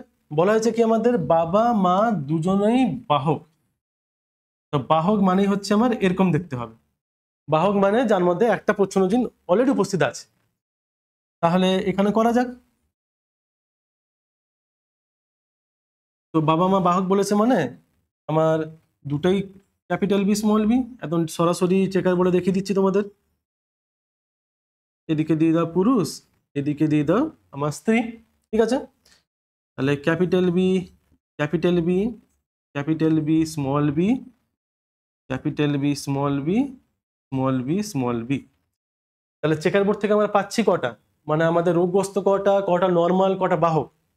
দেখো আমাদের কিন্তু যারা যারা ক্যাপিটাল বি থাকবে, ক্যাপিটাল বি তারা হয়ে যাচ্ছে আমাদের কি না পুরোপুরি স্বাভাবিক, ঠিক তো। মানে এই এ হয়ে যাচ্ছে আমাদের পুরো স্বাভাবিক। এটা কত পার্সেন্ট আছে, এটা আমাদের 25% আছে। চারটা যদি আমার 100% হয় তাহলে আমাদের 25% আছে। বাহক কজন, মানে ক্যাপিটাল বি স্মল বি যাকে আমরা বাহক বলবো, তাহলে বাহক হচ্ছে আমাদের দুটো আছে, মানে আমাদের 50% বাহক। তাহলে 50% বাহক, তাহলে রোগগ্রস্ত তো আছে দেখতে পাচ্ছ, স্মল বি এসে গেছে। তাহলে স্মল বি হচ্ছে আমাদেরকে না রোগগ্রস্ত। এটা আমার কত, না এটা আমাদের হচ্ছে 25%। ব্যাস। তাহলে সন্তানের থ্যালাসেমিয়া হওয়ার সম্ভাবনা তাহলে কত আসছে, থ্যালাসেমিয়া হওয়ার সম্ভাবনা মানে 25% অ্যান্সার। 25% আমার থ্যালাসেমিয়া হয়ে গেল। এই তো, তাহলে এখানে আমার সম্ভাবনা বলবে 25% অ্যান্সার। 25%। এইভাবে তাহলে করতে পারো। না হলে বই থ্যাল প্লাস থ্যাল এগুলো দিয়ে করতে পারো, থ্যাল প্লাস লিখলে একটু টাইম লাগে, আর কিছু না। যেটা তোমাদের সুবিধা সেটাই করবে। আচ্ছা, লিঙ্গ সংযোজিত রোগ। দেখো লিঙ্গ সংযোজিত রোগ মানে আমরা বলে নিয়েছি যে লিঙ্গ নির্ধারণকারী ক্রোমোজোম দিয়ে যে রোগগুলো হয়। তাহলে এক্স ক্রোমোজোম ওয়াই ক্রোমোজোম। এবার আমাদের এখানে যেটা পড়বো সেটা হচ্ছে এক্স ক্রোমোজোম বাহিতটা বেশি পড়বো আমরা। দেখো আরেকটা ব্যাপার হচ্ছে কি, যদি আমরা এক্স ক্রোমোজোম বাহিত রোগ পড়ছি, তাহলে কিন্তু পুরুষের বাহক হওয়া সম্ভব নয়। কিরকম, যদি প্রচ্ছন্ন রোগ হয়, প্রচ্ছন্ন রোগের ক্ষেত্রে কিন্তু পুরুষের বাহক হওয়া সম্ভব নয়। কারণ কি, ধরো এক্স ওয়াই, আমাকে প্রচ্ছন্ন জিন ধরো এইচ আছে, এইচ, তো বাহক করতে হলে তো আমাকে এরকম চাই, এরকম চাই, এরকম চাই তো। কিন্তু ওয়াই ক্রোমোজোমে তো কথাই বলছি না আমরা, ওয়াই ক্রোমোজোমে কোনো জিন রাখতেই পারবো না। তাহলে বাহক হওয়ার কোনো সম্ভাবনাই নেই, হয় নর্মাল হবে না হলে রোগগ্রস্ত হবে, ঠিক আছে। এই বাক্যটা যেন ভালো করে মনে থাকে যে পুরুষ কখনো বাহক হতে পারে না, ঠিক আছে। পুরুষ কখনো বাহক হতে পারে না। তো লিঙ্গ সংযোজিত রোগের আমরা ব্যাপারগুলো দেখে নিই। ফার্স্টে আমরা বর্ণান্ধতা পড়েছি, আমাদের সিলেবাসে আছে বর্ণান্ধতা বা কালার ব্লাইন্ডনেস। কালার ব্লাইন্ডনেস আমরা জানি যে আমাদের যে কোন কোষ, সেখানে আমাদের 3টা কালার রিসেপ্টর আছে 3টা কালার চেনার জন্য, যেটা হচ্ছে 3টা প্রাইমারি কালার, যেটা হচ্ছে red green blue RGB colour, red green blue R GB. Red, green আর হচ্ছে ব্লু। যদি এই তিনটা রোগ যদি চিনতে অসুবিধা হয় তাহলে বুঝে নাও তোমার আছে, বর্ণান্ধতা আছে। তাহলে এই তিনটা রঙের ভিত্তিতে আমরা তিনটা রোগ করেছি। যদি লাল রং দেখতে না পাই পড়েছে তোমরা প্রোটোনোপিয়া, যদি সবুজ দেখতে না পাই তাহলে তাকে বলবো ডিউটেরানোপিয়া, আর যদি আমরা নীল দেখতে না পাই ট্রাইটানোপিয়া। ঠিক পড়েছি আমরা। তো একটা জিনিস মনে রাখা যে এ কিন্তু এই পাবলিকটি এ কিন্তু আমাদের অটোজোমাল, এ কিন্তু সেক্স লিঙ্ক নয়, এ কিন্তু অটোজোমাল আমাদের, এখানে কিন্তু গুলিয়ে যাবে না, শুধুমাত্র দুটোই আমাদের সেক্স লিঙ্কড, মানে এই দুজন, এ কিন্তু অটোজোমাল। ঠিক আছে, মানে এই নাম্বারিং আসবে, ক্রোমোজোমের নাম্বারিং আসবে। আচ্ছা, তো উত্তরাধিকারটা দেখে নি তাহলে কেমন ইয়ে হবে। দেখো বলেছে কি না, একজন বর্ণান্ধ পুরুষের সঙ্গে একজন বাহক মহিলা বিবাহ। বর্ণান্ধ পুরুষ বাহক মহিলা, এখানে কিন্তু আমাকে দেখতে হবে এক্স ক্রোমোজোম দিয়ে করতে হবে। জানো তোমরা যে আমাদের বর্ণান্ধতা এক্স ক্রোমোজোম ঘটিত রোগ, আর অবশ্যই প্রচ্ছন্ন রোগ। তাহলে ধরে নিই প্রচ্ছন্ন রোগের জন্য আমাদের একটা অ্যালিল ধরে নিই। তো ধরো এটা মহিলার ক্ষেত্রে ধরছি X C plus X C plus. এটা হলে আমার যেহেতু প্রকট আছে তাহলে হয়ে যাচ্ছে আমার স্বাভাবিক,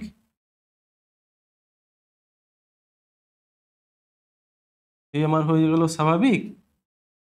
আর ধরো আমি X C plus X C এরকম ধরছি, তাহলে নিশ্চয়ই এর মধ্যে একটা প্রচ্ছন্ন জিন আছে, তো এটা হচ্ছে আমাদের প্রচ্ছন্ন স্মল সিটা।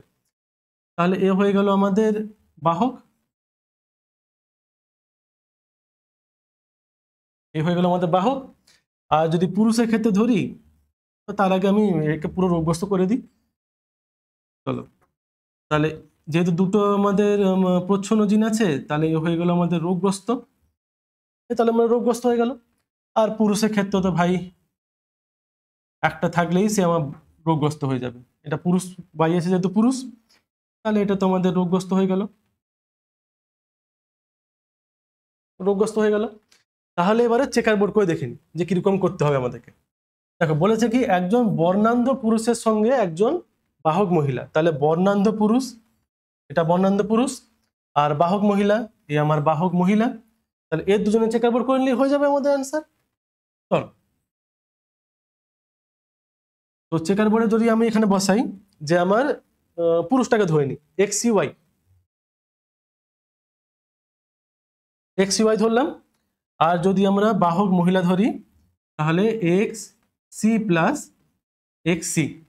ঠিক আছে, চেকার বোর্ড করতে পারবো তোমরা, গুণ করে করে দেখো কি আসছে, X C plus X C আর এক্স সি প্লাস ওয়াই, এটা একটা হলো এক্স সি প্লাস ওয়াই। তারপরে আমার এই দুটোই গুণ করো তোমরা, এক্স সি আর এটাই গুণ করলে আমার এক্স সি ওয়াই।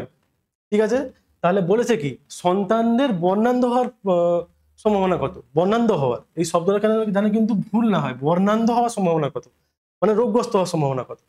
তাহলে এখানে দেখো দুজন কিন্তু রোগী আছে, এখানে এখানে এ একটা রোগী বেরাচ্ছে কারণ এর তো একটাই তো আছে দেখতে পাচ্ছ, আর এ একটা রোগী, তাহলে আমার 50% অ্যান্সার। তাহলে আমার সন্তানদের বর্ণান্ধ হওয়ার সম্ভাবনা কত, 50%। ক্লিয়ার? আচ্ছা, এবার আসি কিনা হিমোফিলিয়া। দেখো থ্যালাসেমিয়া যেরকম একটা রক্তের রোগ, হিমোফিলিয়া কিন্তু একটা রক্তের রোগ। এখানে হয় কি, ধরো আমরা জানি কি আমাদের হাত কেটে গেলে আমাদের রক্ত সঞ্চিত হয়ে যায়, আমরা ঠিক হয়ে যাই। কিন্তু এমন একটা রোগ আছে যেখানে হাত কাটলে কোনোদিন রক্ত তঞ্চিত হয় না, গল গল করে বেরাতেই আছে। কারণ কি না, রক্তকে তঞ্চিত হওয়ার জন্য আমাদের 13টা ফ্যাক্টর আছে, আমাদের রক্তে 13টা রক্ত তঞ্চনকারী ফ্যাক্টর আছে। তার মধ্যে যদি একটাও মিসিং যায় তাহলে কিন্তু আর রক্ত সঞ্চিত হবে না। তো সেই রকমের রোগকে বলা হচ্ছে কিনা আমাদের হিমোফিলিয়া। তো আমাদের সিলেবাসে 3টা হিমোফিলিয়ার কথা বলা আছে আমাদের, একটা হিমোফিলিয়া এ, হিমোফিলিয়া বি আর হিমোফিলিয়া সি। তো তিনটা আলাদা আলাদা ফ্যাক্টরের জন্য, অভাবের জন্য হচ্ছে আমাদের। দেখো হিমোফিলিয়া এ, হিমোফিলিয়া এ হচ্ছে কি না ফ্যাক্টর 8-এর অভাবে। কোন ফ্যাক্টর, ফ্যাক্টর 8। আর এই ফ্যাক্টর 8 এর নামটা কিন্তু মনে রাখতে হবে, কি নাম এটা, ফ্যাক্টর 8-এর নাম হচ্ছে আমাদের অ্যান্টি হিমোফিলিক ফ্যাক্টর। কি বললাম? Anti haemophilic factor, anti haemophilic factor. আর এর জন্য যে রোগটা হয় তাকে আমরা বলি কি? Classic haemophilia. কি নাম? Classic haemophilia. আর ফ্যাক্টর 9 এর অভাবে যে হিমোফিলিয়া হয় তাকে আমরা বলি হিমোফিলিয়া বি। বা এই হিমোফিলিয়াটা জানো ভালো করে, এটা কিন্তু আমাদের ওই যে রানী ভিক্টোরিয়া তার বংশধরের মধ্যে ছিল, আর যেহেতু রয়্যাল ফ্যামিলিতে ছিল সেই জন্য নাম হয়ে গেছে আমাদের রয়্যাল হিমোফিলিয়া। আর ক্রিসমাস নামটা কেন এসছে? কারণ স্টিফেন ক্রিসমাস নামে একজন বাচ্চার এটা প্রথম ধরা পড়েছিল, তো তার নামের উদ্দেশ্যে এটা আমাদের স্মৃতিতে নাম দেওয়া হয়েছে ক্রিসমাস ডিজিজ।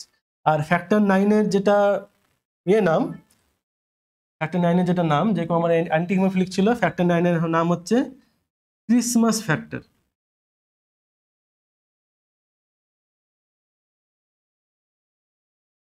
ক্রিসমাস ফ্যাক্টর,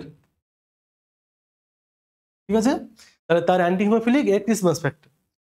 তো এ বাবাজি কিন্তু আবার অটোজোমাল, হিমোফিলিয়া সি কিন্তু অটোজোমাল, গুলিয়ে ফেলবে না এদের সঙ্গে, দু ভাইয়ের সঙ্গে এ ভাইকে গুলাবে না, এ কিন্তু অন্য জায়গায় চাকরি করতে চলে গেছে, এ কিন্তু অটোজোমাল, এ পাবলিক আমার অটোজোমাল, ঠিক আছে? তাহলে হিমোফিলিয়া সি হচ্ছে অটোজোমাল। অটোজোমাল আমাদের এটা যদিও আমাদের কোশ্চেনে দেয় না, ফ্যাক্টর 11 ভাবে হয়, এটাকে আমরা বলি হিমোফিলিয়া সি, ঠিক আছে? চলো, তো এবারে আমাদের একটু উত্তরাধিকার দেখে নিই, যেরকম আমরা বাকিদের দেখলাম। বলেছে কি না, বাবা হিমোফিলিয়া আক্রান্ত মানে রোগী, আর মা স্বাভাবিক কিন্তু বাহক।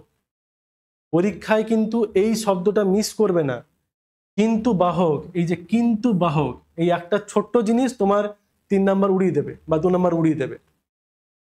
তো আগের মতোই ভেবে নাও, একই রকমই তো হবে তোমাদের। থ্যালাসেমিয়া বলছি, তোমাদের বর্ণান্ধতা যেরকম ছিল সেরকমই তো হবে। তো একটা ধরে নিচ্ছি যে এইটা হলে মহিলা আমাদের রোগগ্রস্ত হয়, এইটা হলে মহিলা আমাদের বাহক হয়, এটা হলে মহিলা বাহক, এটা হলে মহিলা রোগগ্রস্ত, ঠিক আছে? আর কি বলেছে? পুরুষ আক্রান্ত, তো হিমোফিলিয়া আক্রান্ত, তাহলে পুরুষকে আক্রান্ত করিয়ে দাও না, পুরুষকে আক্রান্ত করিয়ে দিলাম, এ হচ্ছে আমাদের পুরুষ রোগী।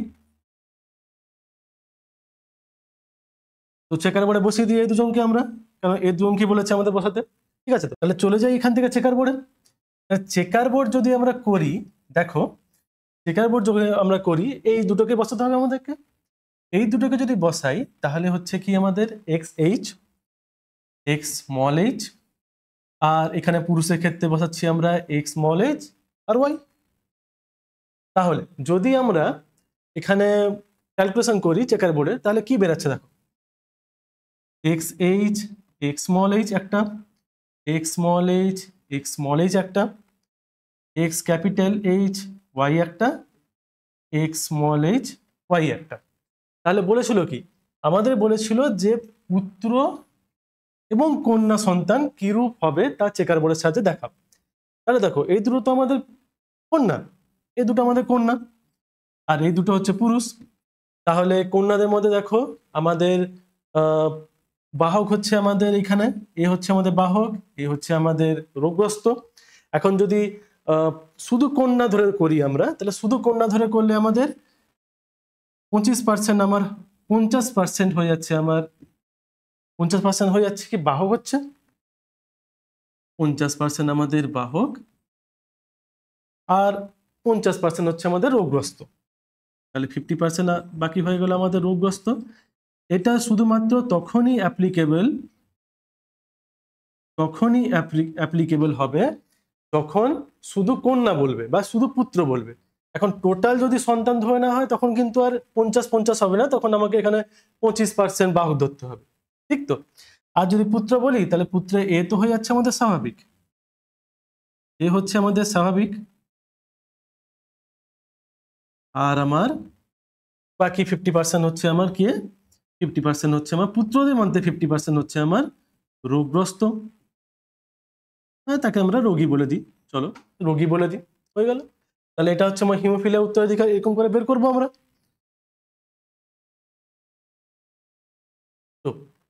এবারে চলে আসি আমরা জেনেটিক কাউন্সিলিং কাকে বলে।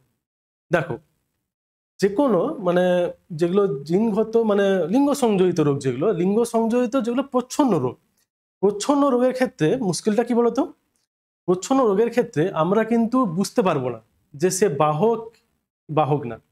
দেখো, একমাত্র আমরা জানি যে প্রচ্ছন্ন রোগটা যখন হোমোজাইগাস অবস্থাতে আসবে তখনই প্রকাশিত হবে, কিন্তু হেটেরোজাইগাস অবস্থায় তো বাবু প্রকট জিন প্রকাশিত হচ্ছে, তাহলে সেটা জানবো কি করে? আর যদি সেটা না জানি কি হবে?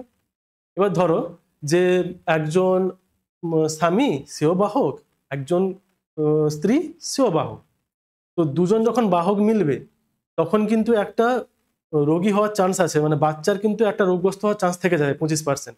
তো সেটাকে তো আমি আগে ইগনোর করতে পারবো না।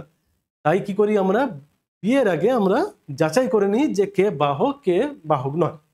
তো সেই জন্য আমরা বংশগত রোগ বহনকারী ব্যক্তিদের বিবাহের ক্ষেত্রে সঠিক পরামর্শ দান করার জন্য আমরা কি করি, এই জেনেটিক কাউন্সিলিং গুলো করি। এবার আগে ধরো বিয়ে হয়ে গেছে, আমরা আগে জেনেটিক কাউন্সিলিং করিনি, তখন কি করতে হবে? তখন আমরা ওই স্বামী স্ত্রীকে পরামর্শ দেব যে আপনারা বাচ্চা নেবেন কি নেবেন না। কারণ দেখো, বাচ্চা না হোক তাও ঠিক আছে, কিন্তু হলে যদি রোগগ্রস্ত হয় তো গোটা ফ্যামিলির জন্য সেটা দুঃখের, এমনকি সে বাচ্চার জন্য কষ্টকর, কারণ প্রতিদিন তাকে সাফার করতে হবে। তো কেন আমি একটা জীবনকে সাফার করার জন্য আনবো? স্বাভাবিক প্রশ্ন তো এটা। সেই জন্য আমরা জেনেটিক কাউন্সিলিং করে নিই। আর এইখানে বাচ্চার মধ্যে হিমোফিলিয়া বা অন্য কোনো আমার থ্যালাসেমিয়া, হিমোফিলিয়াটা ভুল বললাম, হিমোফিলিয়া তো আর আমাদের ইয়ে নয়, মানে অটোজোমাল রোগ নয়।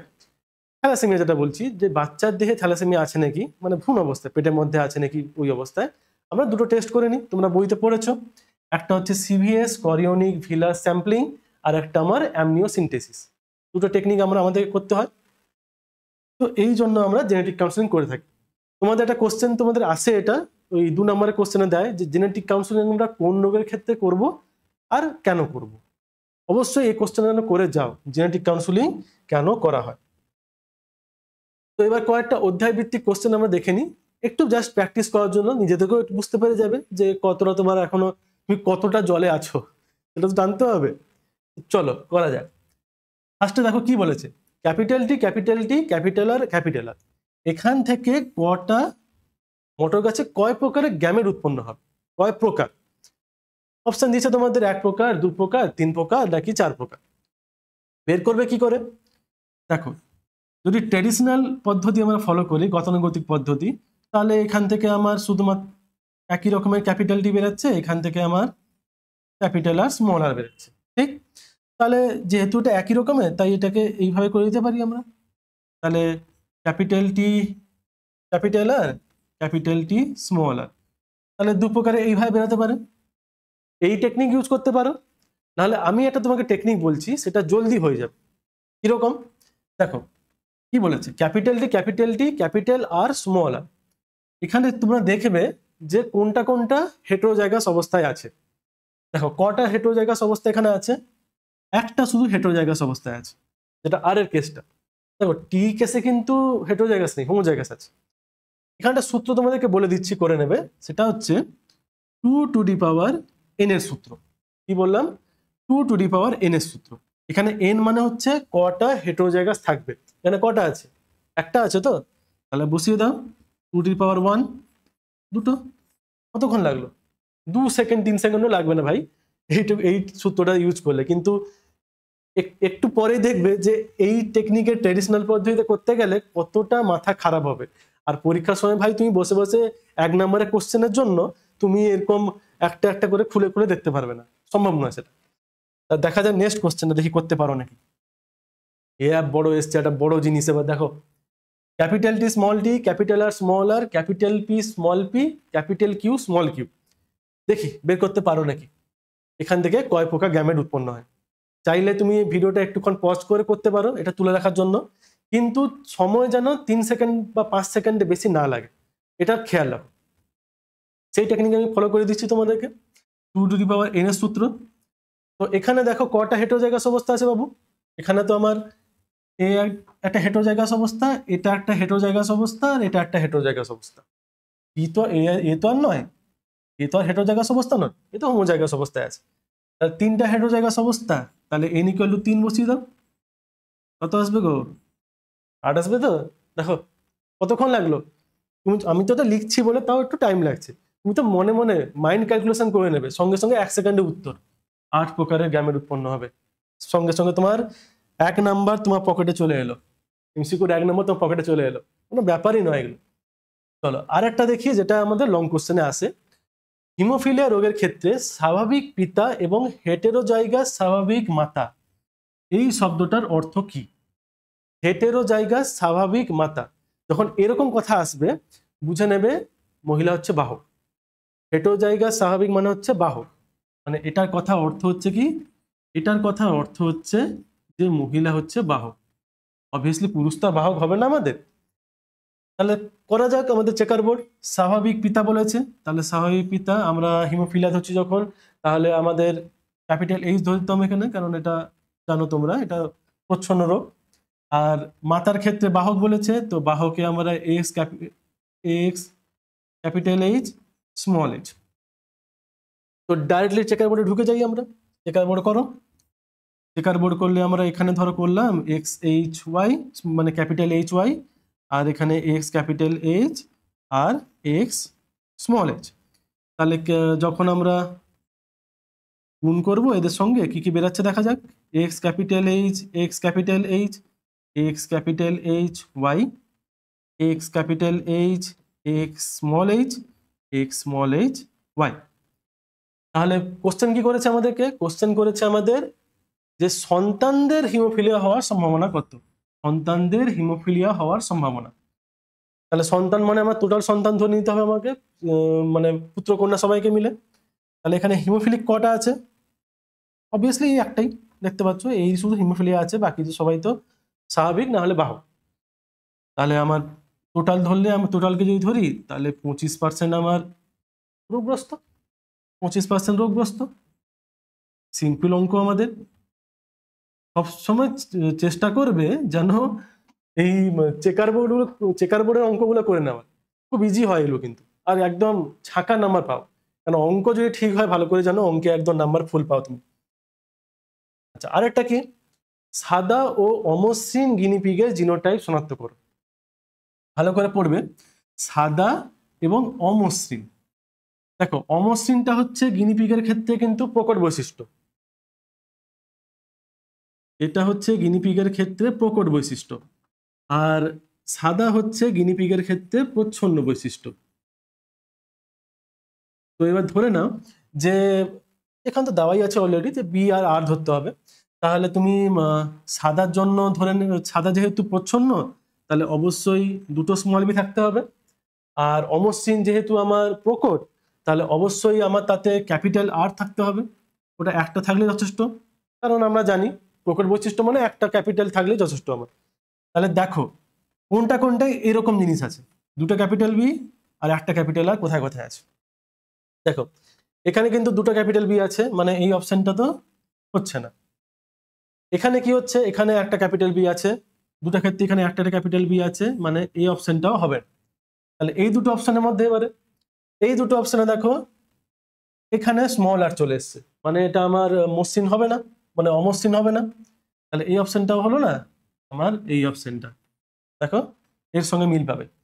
Small B small B small B small B দুটো ক্ষেত্রেই সমান পাচ্ছ।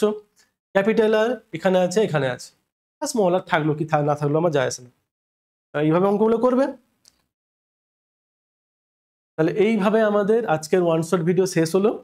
আশা করি এই ভিডিওটা তোমাদের খুব ভালো লেগেছে, এবং যদি কোনো কোয়ারিজ থাকে তোমরা কমেন্ট বক্সে অবশ্যই লিখবে যে কি কি প্রশ্ন স্যার আমরা বুঝতে পাইনি বা কোন সেকশনটা বুঝতে পাইনি। ঠিক আছে। আর যাওয়ার আগে আরেকবার তোমাদেরকে মনে করিয়ে দিই যে যদি তোমরা ক্লাস 10 বা ক্লাস 9-এর বং মিষ্টি স্কুল টেলিগ্রাম চ্যানেলটা জয়েন করতে চাও, তাহলে টেলিগ্রামে গিয়ে এইটি লিখলেই তোমরা পেয়ে যাবে। আর অবশ্যই তোমরা যখন 11-এ উঠবে আমাদের বং মিষ্টি চ্যানেলের টেলিগ্রাম চ্যানেলটা অবশ্যই জয়েন করো। যদি টেলিগ্রামে না লিখে যদি না খুঁজে পাও, তাহলে অবশ্যই তোমরা আমাদের এই ভিডিওটা নিচেই লিঙ্ক দেওয়া আছে, সেই লিঙ্ক থেকে তোমরা যেতে পারো। আর অবশ্যই আমাদের অ্যাপটিকে অবশ্যই ইনস্টল করবে প্লে স্টোর থেকে। এই অ্যাপে আমাদের সমস্ত কোর্সেস, পরীক্ষা সবকিছু এখানে ডিটেলস দেওয়া থাকবে। ঠিক আছে, তাহলে এই করে আমাদের ওয়ান শট ভিডিও আজকে শেষ হলো। Bye bye.